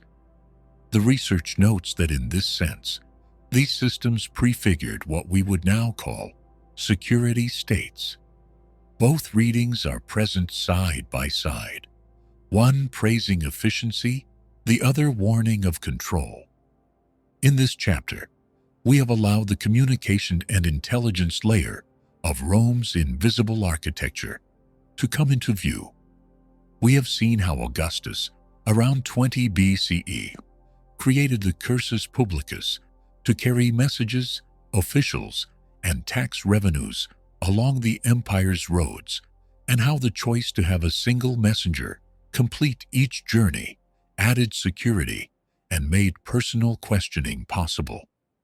We have observed how encryption and anti-tampering protocols protected written messages, and how a writer like Pliny the Younger could praise the speed of the postal service.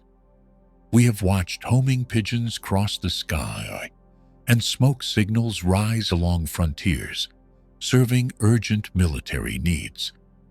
We have traced the transformation of frumentarii from grain distributors and postal workers into secret agents headquartered at the Castra Peregrina, with small groups attached to each legion across the empire. We have followed the concentric rings of procuratores, exploratores, and speculatores as they felt out the ground ahead of Roman armies.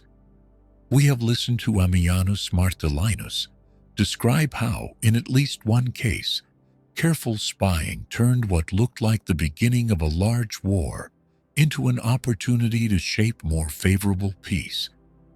We have also placed these systems on a timeline, from their origins under Augustus, through their explicit intelligence function under Hadrian, to their replacement by agentes in rebus in the 4th century CE. And we have considered the observation that the real strength of Roman communication lay not only in the speed with which news traveled, but in the constant, everyday reporting by people whose jobs took them up and down the empire's routes. Together, these details answer our guiding question for this chapter. How did Rome move information, keep track of conditions across its territories, and use communication and intelligence networks to prevent small issues from escalating? The picture that emerges is of an empire that watched and listened, as well as one that built and fought. As we leave this layer of messages and watchers behind, another part of the story waits quietly just ahead. The roads, provinces, taxes, armies, and couriers we have followed so far were not operating in a vacuum. They ran through cities full of bathhouses and forums, past temples and markets, and into homes where people woke, worked, and rested under Roman rule. In the next chapter, we will turn from systems of control and observation to systems of shared identity and daily life, and see how being Roman came to feel ordinary for so many who lived within this vast architecture. Becoming Roman: culture, cities, and everyday life. Chapter 7. As we move deeper into this quiet journey through Rome's invisible architecture, we have already spent time with the structures that shape the empire from the outside. We have walked the roads that tie distant regions together, stepped into the provincial systems that governed the many through a few, followed the flows of taxes and grain that fed the cities, traced the lines of armies and frontiers that guarded those resources, and listened to the messages and watchers who carried information back to the center. In this chapter, we turn inward. We look at how people actually lived within this framework, and how over time they came to see themselves as part of something called Rome. The focus now is not only on laws and walls, but on language, identity, towns, and daily routines. We are asking how cultural integration, urban environments, and ordinary habits made the overarching system feel familiar, attractive, and widely shared. This is where the invisible architecture enters homes and streets, where it shapes how people speak, worship, and spend their days. The process the research calls Romanization lies at the heart of this transformation. Romanization was the name given to the way conquered peoples adopted Roman culture. It did not proceed evenly everywhere, and it did not start at the same level of society. According to the sources, it proceeded from the top down. The upper classes tended to adopt Roman culture first, while older ways lingered longest among peasants in the outlying countryside and rural areas. In other words, those who already held status and power were often the first to take on Roman language, dress, and customs. Hostages played an important part in this process. Elite children from regions such as Mauritania and Gaul were taken to be raised and educated in Rome itself. That was not a random practice. Augustus used this strategy deliberately, raising and educating the sons of many kings so that many of them would return to their territories to rule as allies of the Roman people. When those children went back as adults, they carried with them not only knowledge of Roman institutions, but also personal ties and habits formed in the capital. Language was one of the strongest threads in this process. The spread of the Latin language was a key aspect of Romanization in the western provinces. Latin became the language of administration, commerce, and elite culture. To participate fully in Roman institutions, to advance socially, or to move comfortably in circles of power, knowledge of Latin was necessary.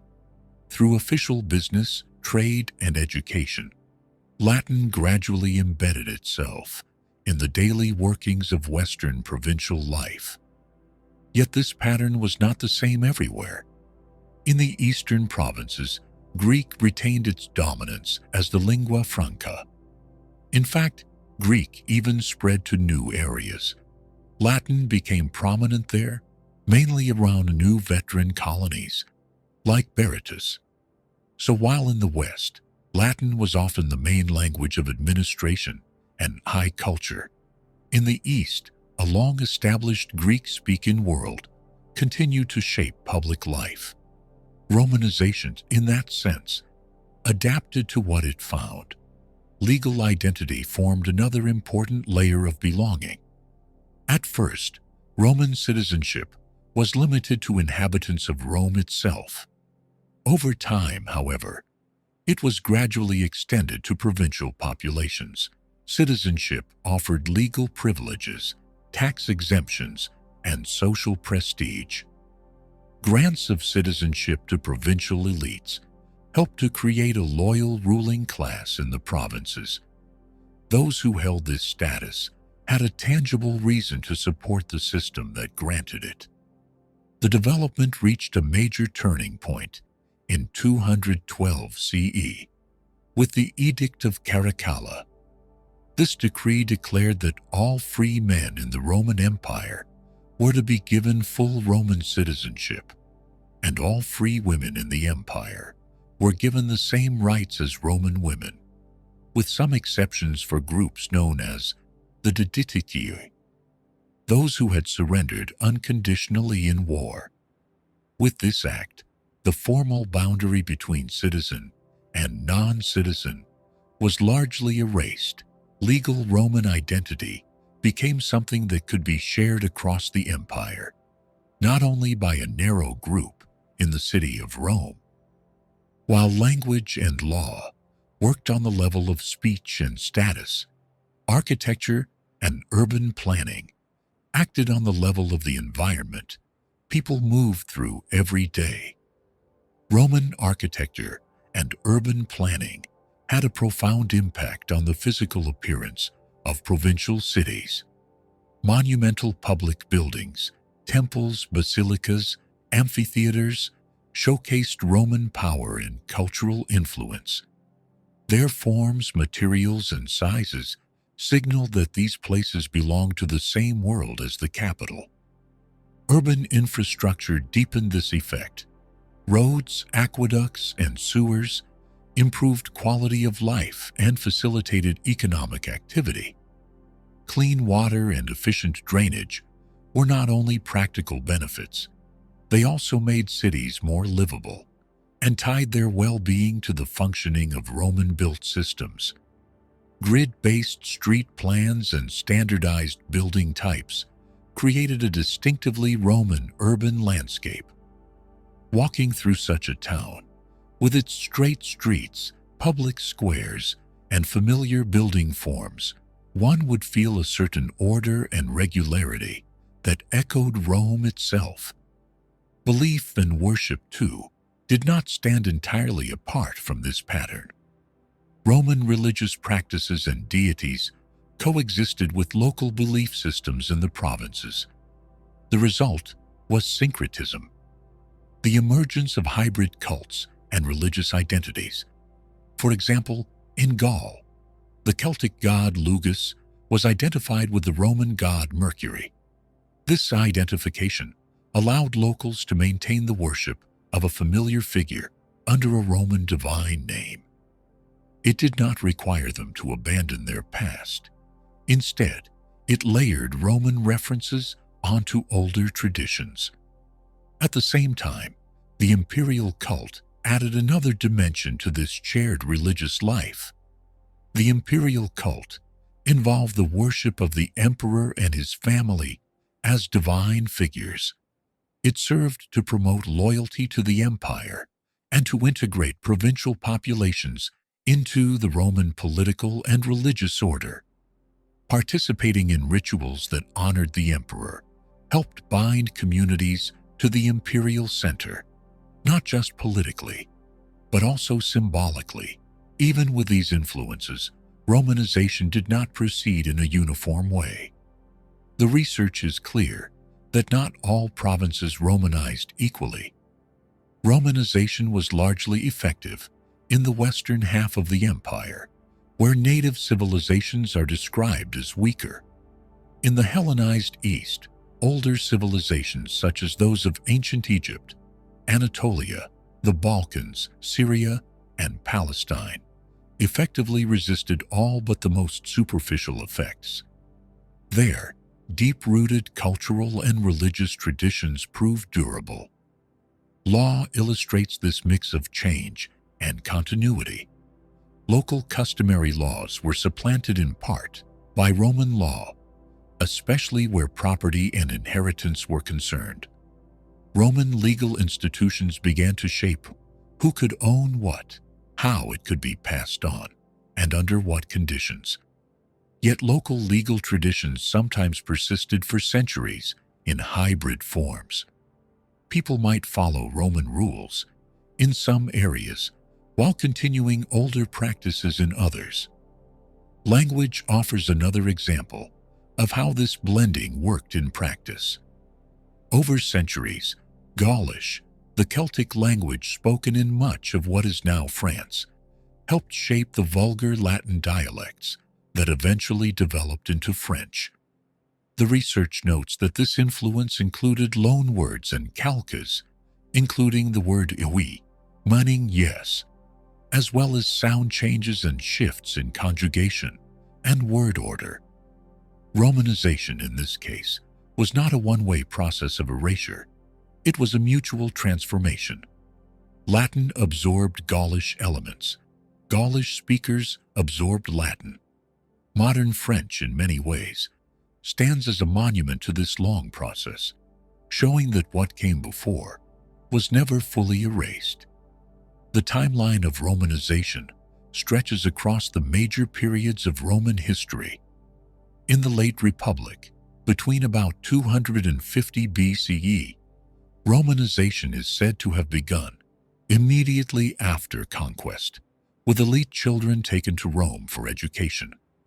In the early empire, from 27 BIE to 180 CE, there was systematic promotion of Roman culture, Latin, and citizen identity through cities, colonies, and institutional integration. By the High Empire of the 2nd century CE, Romanization was nearly completed in the western provinces, while eastern provinces continued to resist more deeply rooted change.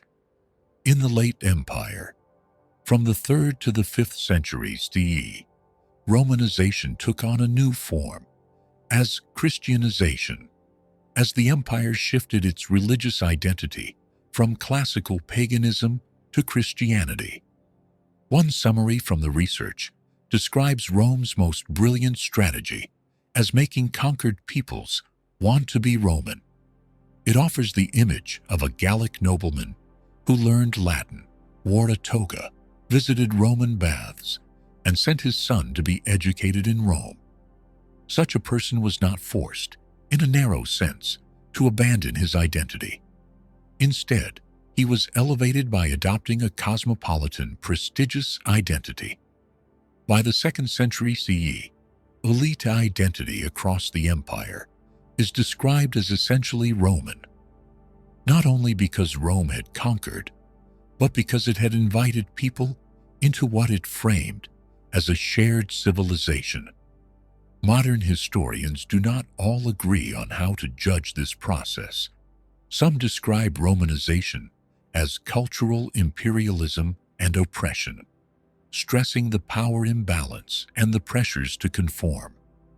Others emphasize mutual acculturation and opportunity, highlighting the agency of provincial peoples who made choices to adopt Roman identities because these offered tangible benefits. Recent scholarship influenced by post-colonial theory leans toward this latter emphasis on agency, while still acknowledging that conquered peoples had limited options. The choice to Romanize was made under the shadow of Roman military power and taxation. Both aspects, attraction and constraint, coexisted. So far, we have looked at how people became Roman in terms of language, law, architecture, and worship. To understand how the system felt from within, we can now step into the rhythms of everyday life in towns and settlements across the empire. The research describes the single biggest change from pre-Roman times as the development of towns. Almost every family in a province was in some way involved in civic life, even if only through occasional visits to a town to pay taxes. Urban centers were no longer rare or distant. They became the points of contact between rural households and the wider imperial world. Within these towns, public spaces played important roles. Forums and basilica complexes formed central stages where people could watch the progress of court cases conducted on behalf of leading citizens according to an entirely new legal system. In the same spaces, they could hear proclamations read aloud and follow the discussions of the town council. Even those who did not hold office could stand at the edges and observe how decisions were made, how justice was administered, and how the town connected to Rome's broader legal order. Perhaps the most distinctive social spaces in Roman urban life were the public baths. By the height of the empire, the Romans had built nearly 1,000 public baths in Rome itself. These were not simply places to wash. They were described as important social and cultural centers where a wide range of people engaged in the essentially Roman habit of mixing exercise, gossip, and steam bathing. The baths were fed by a sprawling system of aqueducts, cisterns, and reservoirs, representing an enormous infrastructure investment. Water had to be captured, transported, stored, and heated, all in support of a daily ritual that blended cleanliness, leisure, and conversation. Daily routines were shaped around these spaces and expectations. The research notes that Romans woke up before dawn, finished work by noon, and spent the afternoons pursuing leisurely activities like swimming and exercising. Breakfast usually consisted of a glass of water, and washing was saved for the afternoon, when they would visit the local bathhouses. For most Romans, the workday began at dawn and ended around midday. The entire afternoon was reserved for recreation. Life, in this pattern, moved from labor in the cool morning to social and bodily refreshment in the warmer hours of the day. The main meal of the day, supper, also reflected both routine and hierarchy. Supper could last anywhere between 1 and 4 hours for patricians.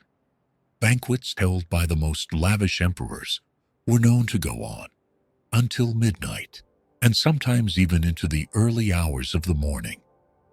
Dinner was structured by strict social hierarchy. The arrangement of guests, the order in which they were served, and the portions they received all reflected their status within the Roman system. Eating together thus became another arena where the invisible architecture of rank and privilege was reinforced. Even at the frontiers, where soldiers lived in forts far from the capital, elements of Roman urban life followed them. Soldiers stationed in frontier forts are described as enjoying a private life outside military routine. Although soldier marriages were not legally recognized before 200 CE, many did get married, either to native women or to the daughters of their fellow soldiers or civilians stationed at their fort. Around the forts, civilian settlements known as vici grew up, with shops and taverns offering what the research called limitless opportunities for recreation and a dizzying cocktail of Roman and more local tastes. Soldiers had their own bathhouses, indicating that even military camps replicated Roman urban social structures. In these places, Roman ways of living blended with local customs in new combinations. Public entertainment formed another visible and audible thread in daily life. Amphitheaters designed for games, gladiatorial contests, and wild animal shows became central to provincial urban life. The Silchester Amphitheatre in Britain, for example, had seats for over 4,500 townspeople. When it filled, thousands of people shared the same sights and sounds. These public spectacles became shared experiences that reinforced community identity around Roman values. at least as those values were presented in the arena. Life in the provinces can also be glimpsed through more specific examples. In Roman Britain, the rural majority continued to center their existence upon the enclosed world of the homestead and the grind of agricultural labor. Yet the growth of towns opened up new markets for goods and produce from the country, which could be sold in the Forum and Basilica complex. Archaeological sites like Lullingstone, a country villa in Kent, reveal both Roman-style hypocaust heating and local preferences, showing how provincial households blended Roman and indigenous styles. In such homes, floor-warming systems from Italy might coexist with regional tastes in decoration and layout. The research offers a particularly vivid curiosity about social life at the baths. Roman elites, it notes, spent 3 to 4 hours daily at public baths. Often they arrived mid-morning with slaves, conducted business in the tepidarium, the warm room, exercised in gymnasia, and socialized in heated pools. The baths served as the ancient equivalent of modern gyms, clubs, and networking hubs combined. They were places where deals were made, alliances formed, and the stability of local society was negotiated informally. By making the baths free or cheap for all classes, Rome created spaces where all inhabitants, regardless of origin, participated in a shared civic ritual. Historians again differ in how they interpret this pattern. Some view the adoption of Roman daily practices, baths, forums, entertainments, as evidence of successful cultural integration. In their view, people willingly took on these habits because they found them attractive or useful, and because they offered a sense of participation in a wider, prestigious culture. Others argue that such practices were a form of soft control. From that angle, Rome pacified populations through comfort and entertainment, much as states in other times have used consumer pleasures to maintain order. The research suggests that the truth may be both. Romans genuinely believed in the superiority of their lifestyle, and ordinary people genuinely found the baths and entertainments appealing. Integration and subtle coercion were not mutually exclusive. To sit in a bathhouse, talking and doing business under painted ceilings, was both a pleasure and, in some sense, a quiet rehearsal of Roman identity. In this chapter, we have watched the invisible architecture of empire move from stone roads and legal charters into language, citizenship, city streets, and household routines. We have seen how Romanization began, with elites and hostages, spread through Latin and citizenship, reshaped cityscapes with monumental buildings and infrastructure, and interacted with local beliefs through syncretism and the imperial cult. We have followed its uneven progress across the empire, from the west, where it took deep root, to the east, where older civilizations held their ground, and we have seen how languages like Gaulish left traces in the Latin that followed. We have then stepped into daily life, the rise of towns, the hum of forums and basilicas, the heat and chatter of public baths, the early mornings and leisurely afternoons, the long suppers structured by rank, the private lives of soldiers in frontier vici, the cheers in amphitheaters, and the blended styles of villas like Lullingstone. Together, these habits and spaces helped make the Roman system feel familiar and, for many, desirable. As we move on, another question rises quietly in the background. What happens when these patterns of identity, habit, and shared space are strained by crisis or conflict?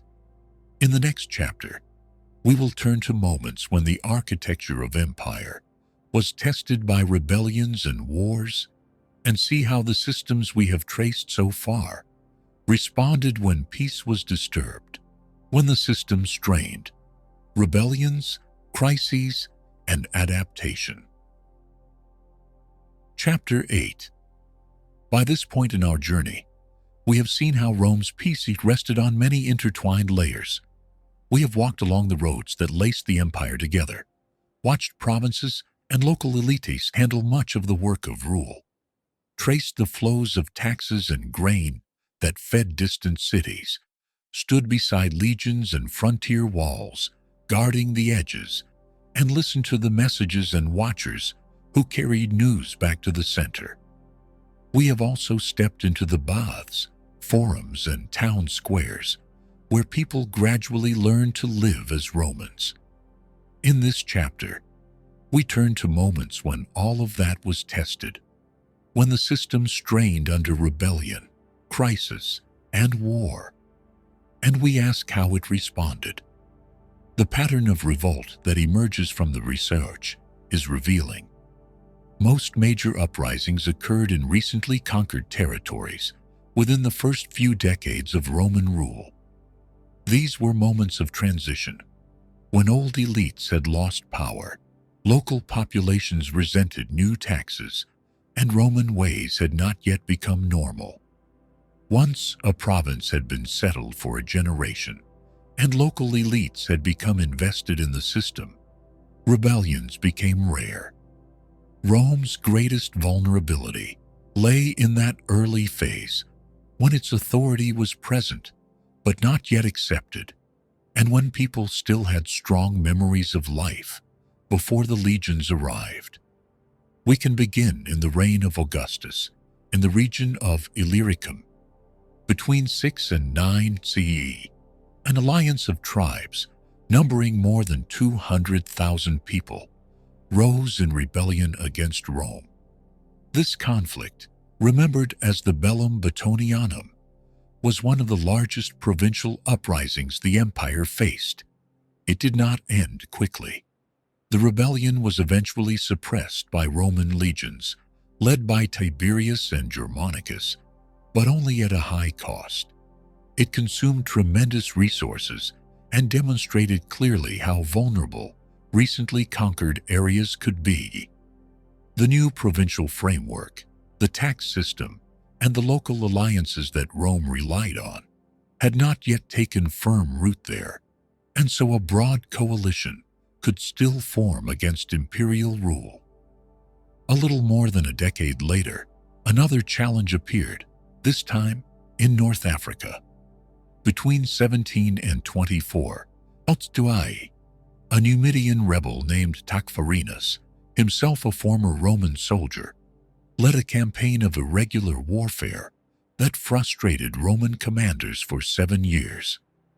Tacfarinas did not meet the legions in the kind of open, ordered battle they preferred.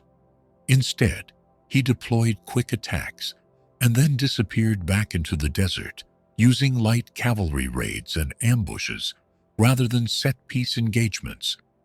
Traditional Roman tactics, designed for clear fronts and visible enemy lines, initially failed against this shifting, mobile threat. Eventually, Roman commanders altered their approach.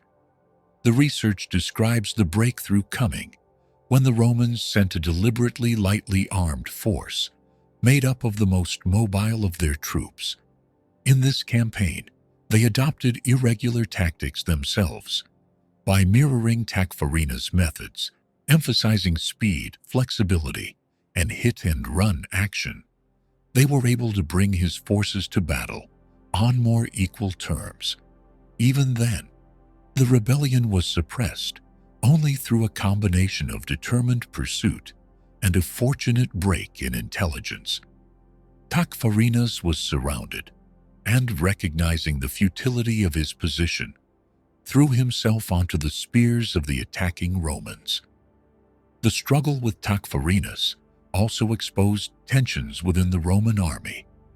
During the revolt, a 480-man Roman cohort was defeated, and many soldiers ran away through fear of the African rebels. The response from Rome was harsh. The punishment of decimation was imposed, the flogging to death of 1 man in every 10, chosen by lot.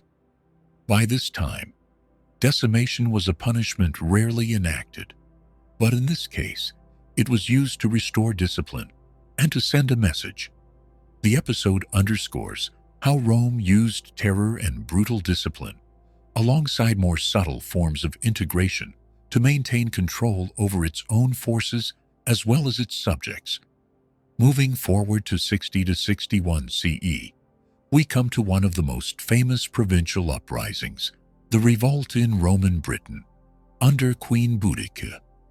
This was one of the most serious challenges Rome faced in a single province. The causes, as described in the sources, were very specific.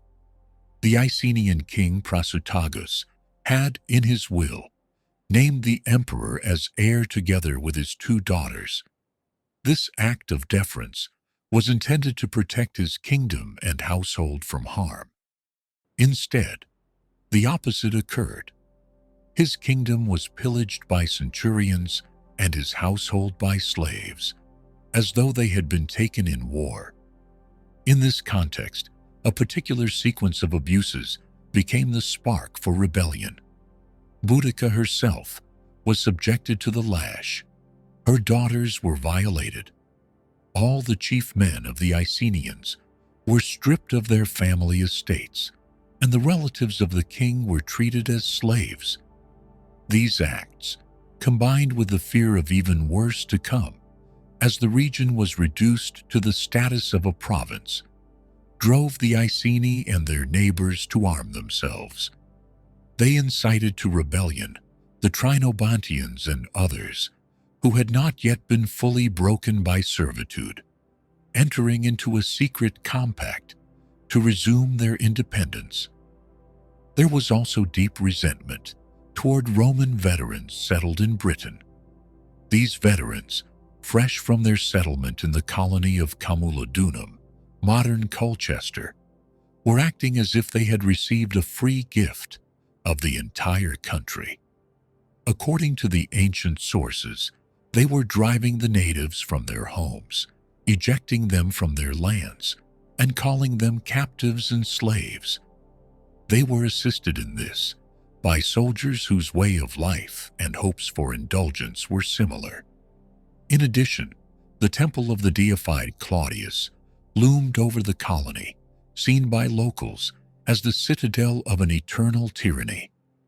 Priests chosen to serve there were bound, under the pretext of religious duty, to pour out their fortunes, which further intensified resentment.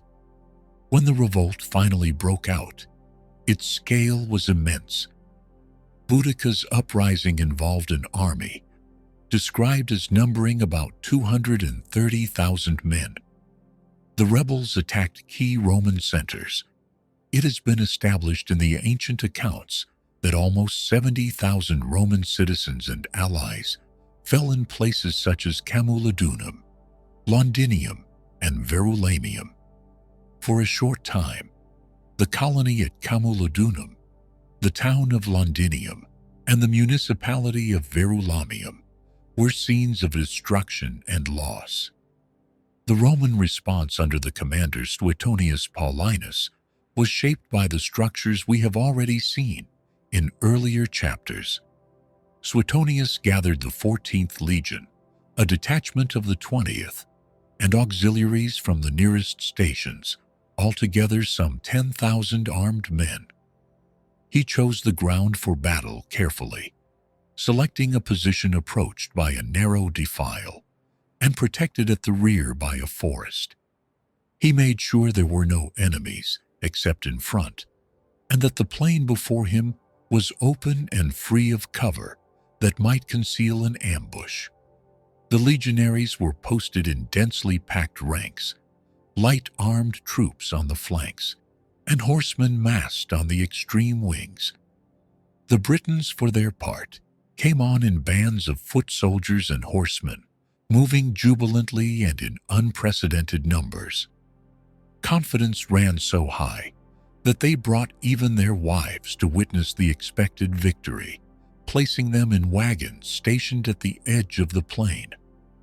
Before the clash, both ancient authors report that speeches were made, Boudica addressing her forces about freedom and vengeance, Suetonius reminding his troops of their discipline and past victories.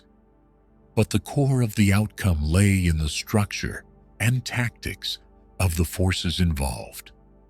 At first, the Roman legionaries stood motionless, using the terrain as a natural protection. When the enemy came close enough, they exhausted their missiles with precise aim. Then, they dashed forward in a wedge-like formation. The auxiliaries charged in the same style. The cavalry, with lances extended, broke through any groups of resolute men they met. The wagons placed at the rear by the Britons blocked their own retreat. According to the accounts, the Romans gave no quarter, and the slaughter was great.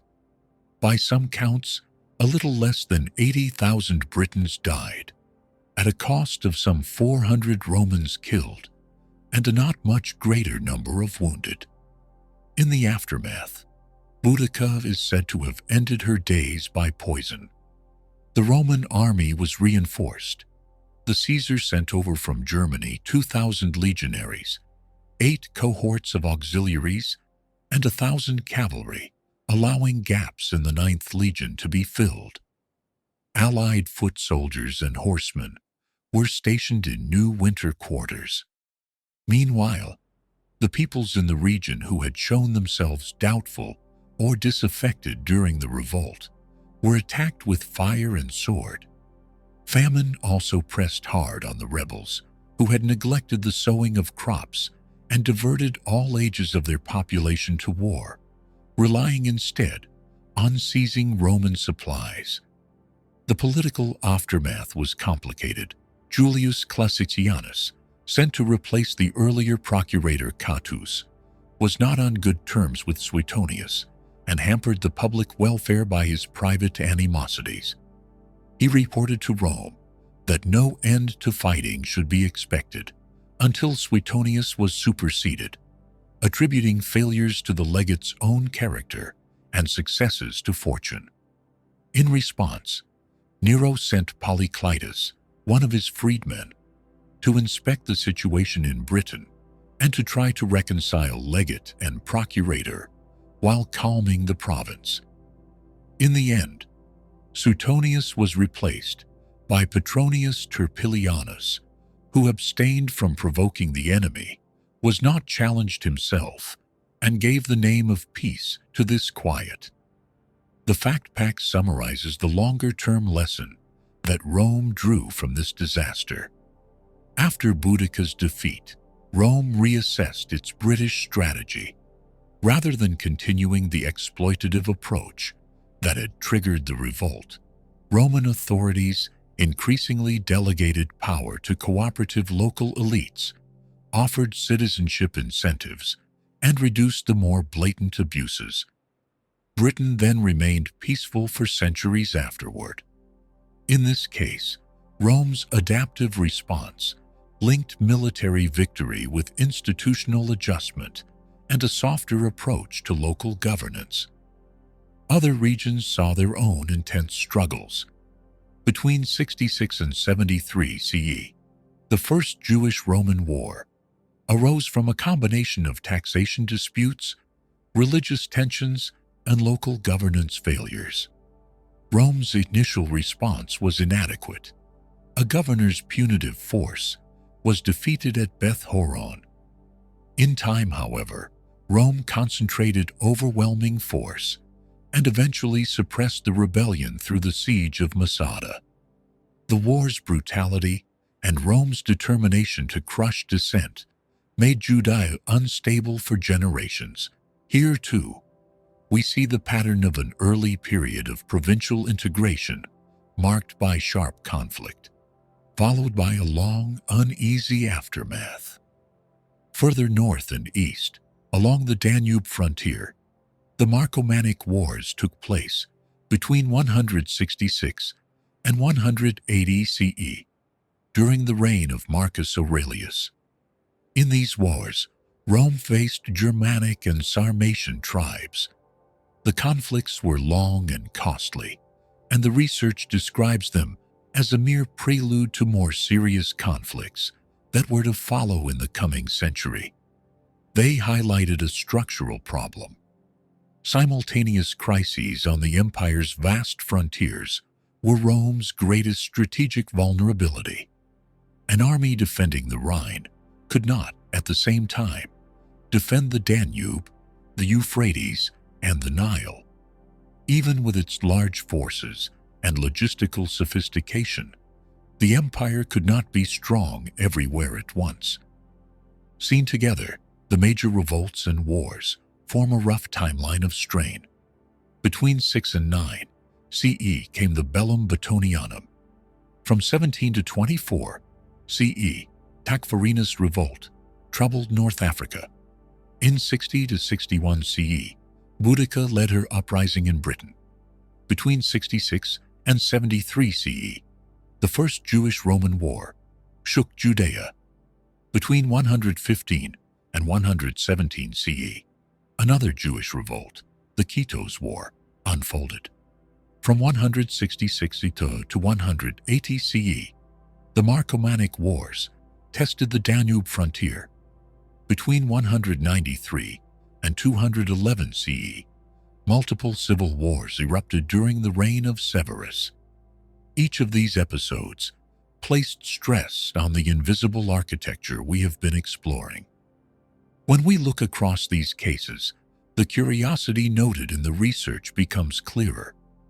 Most large revolts occurred in newly conquered territories in the early decades of Roman rule.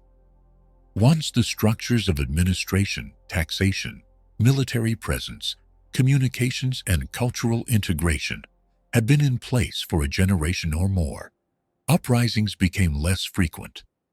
Rome's response to these early shocks combined military force, institutional adaptation, and cultural integration. Together, these elements gradually made the system more self-perpetuating.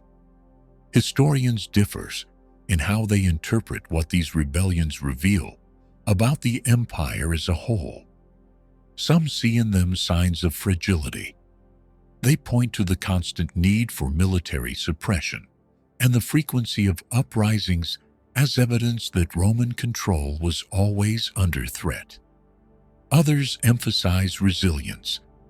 They note that, despite centuries of rule over millions of people, major revolts were relatively infrequent, and that Rome successfully adapted to suppress them without losing overall control. The research suggests that both perspectives capture something real. Rome did face genuine challenges to its authority, but it also possessed mechanisms, military superiority, administrative flexibility, and economic integration that allowed it to overcome those challenges again and again. In this chapter, we have watched the system under stress. We have seen vast coalitions rise in Illyricum and Judea, mobile raiders unsettle North Africa, a queen in Britain nearly sweep Roman power from her land, and warriors along the Danube push the frontiers to their limits. We have also seen Roman responses, harsh punishments inside the army, shifts in tactics in the field, reinforcements flowing across the sea, adjustments in provincial policy, and sometimes a quieter, more cautious style of governance after the flames had died down. All of these episodes illuminate the same invisible architecture we have followed throughout this series. Roads and postal routes carried news of revolt. Provincial governors and local elites either failed or succeeded in preventing unrest. Taxes and grain became sources of grievance or tools of influence. Armies and frontiers were stretched repositioned and reinforced. Communication and intelligence guided decisions.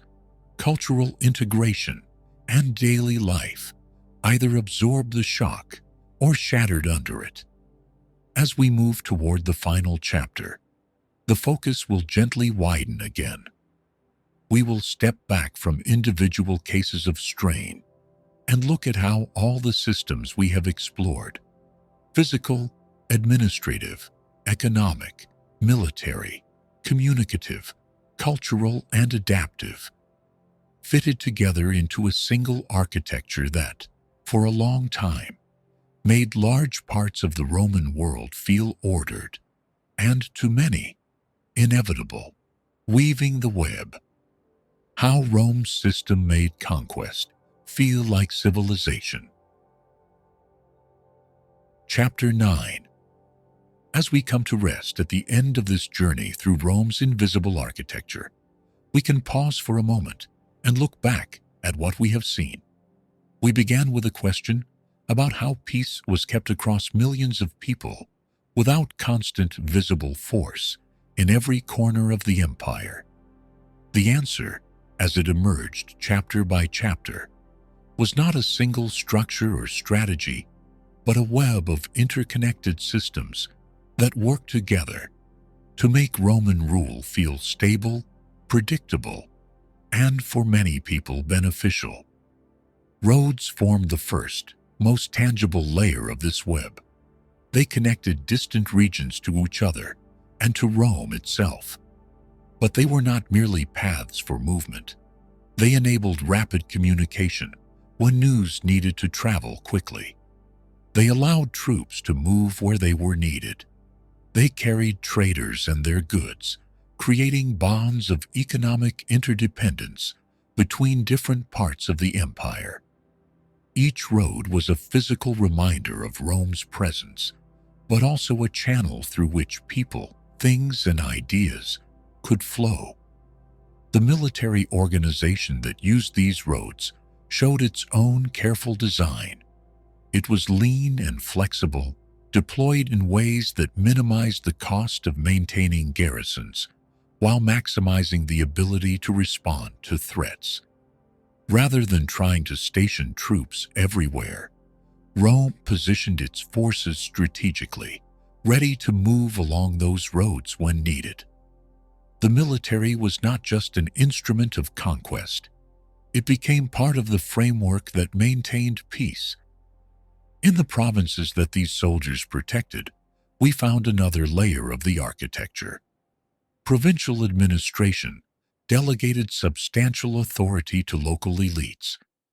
These were people who had good reasons to maintain Roman order, because their own power and prosperity depended on it.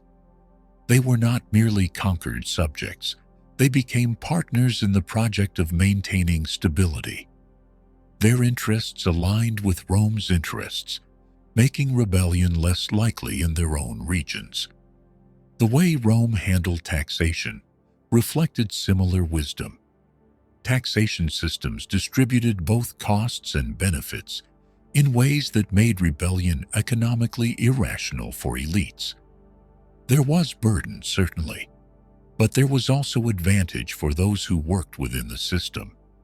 The flow of money, like the flow of people and goods along the roads, helped bind the empire together through mutual interest.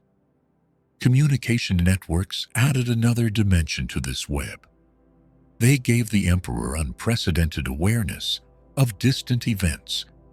News could travel relatively quickly across the empire's roads, through its courier systems, and along its chains of observation posts. This meant that problems could often be detected and addressed before they grew too large. The empire's eyes and ears were everywhere, even when its soldiers were not. The frontiers themselves were more sophisticated than they might first appear. They were not meant to be impenetrable barriers, sealing the empire off from the outside world. Instead, they were delay mechanisms designed to slow movement enough to allow Roman forces to concentrate where they were needed. Like so many other parts of the system, they worked by managing space and time rather than trying to control everything directly. Culture itself became part of this architecture through what we call a Romanization. This process transformed conquered peoples into stakeholders in Roman civilization. They did not simply submit to Roman rule. They gradually came to participate in Roman ways of life, to speak Latin or Greek, to dress in Roman styles, to conduct business through Roman institutions. Their identities shifted, not necessarily erasing what came before, but adding new layers of belonging to the empire. This cultural integration was reinforced through daily life. Baths, forums, and entertainment venues made Roman civilization attractive on a practical level. People could enjoy these spaces, use them for business and pleasure, meet friends there, make deals, find entertainment. The architecture was not just political or military, it was social, creating places where Roman life could feel normal and appealing. When crises did arise, Rome showed that it could learn and adapt. Its strategies for suppressing rebellions evolved based on experience. The empire did not simply repeat the same responses. It adjusted its approach based on what worked and what failed. This ability to learn from difficulty helped make the system more resilient over time. Trade networks completed this web of connections. They created mutual economic benefit and interdependence. Merchants moving goods across the empire's roads, through its ports and among its cities, helped bind different regions together through shared interest in profit and exchange. Trade made peace profitable for many people, while war and disorder threatened their livelihoods. Together, these elements, roads, military organization, provincial administration, taxation, communication, frontiers, cultural integration, daily life, adaptive strategies, and trade, created something remarkable. They formed a system in which large-scale rebellion became progressively less attractive as time passed. This did not happen through terror alone, though Rome could certainly use force when it chose to. Instead, it happened through the creation of institutions, identities, and economic relationships that made Rome seem normal, inevitable, and beneficial to many of those who lived within its reach. This, as our research suggests, was Rome's true genius. The empire's achievement was not simply that it conquered. Other powers in history have done that. Rome's special insight was that it found ways to make conquest feel like civilization. It created a world in which millions of people, speaking different languages and coming from different cultural backgrounds, could imagine themselves as participants in a shared way of life. A person walking along a Roman road, paying taxes through a local elite whose power came from Rome, protected by Roman soldiers, sending messages through Roman couriers, living inside Roman frontiers, speaking Latin or Greek, visiting Roman baths, watching Roman games, and trading through Roman markets, was not just a conquered subject. That person was, in some real sense, becoming Roman. The physical structures they used, the institutions they dealt with, the language they spoke, and the relationships they formed, all reinforced this identity. This is why we have called it an invisible architecture. Like any well-designed building, it worked so smoothly that people living within it might not always notice how it shaped their movements and choices. The roads were there to walk on, the baths to visit, the markets to trade in, the courts to settle disputes, the soldiers to maintain peace, Each piece supported the others, and together they created a space in which millions of people could live, work, worship, and trade without constant disruption. The fact that this architecture was invisible did not make it less real. Indeed, it may have made it more effective. Physical force alone cannot hold an empire together forever. But when people begin to see imperial structures as normal features of their world, when those structures offer them real benefits alongside their burdens, when rebellion seems not only dangerous, but somehow unnatural, then an empire can last for generations. As we close this journey through Rome's invisible architecture, we are left with a deeper appreciation of how complex and subtle the maintenance of peace can be. We have seen how physical networks, institutional arrangements, economic ties, military positioning, flows of information, cultural practices, and daily habits can work together to create something larger than any single element.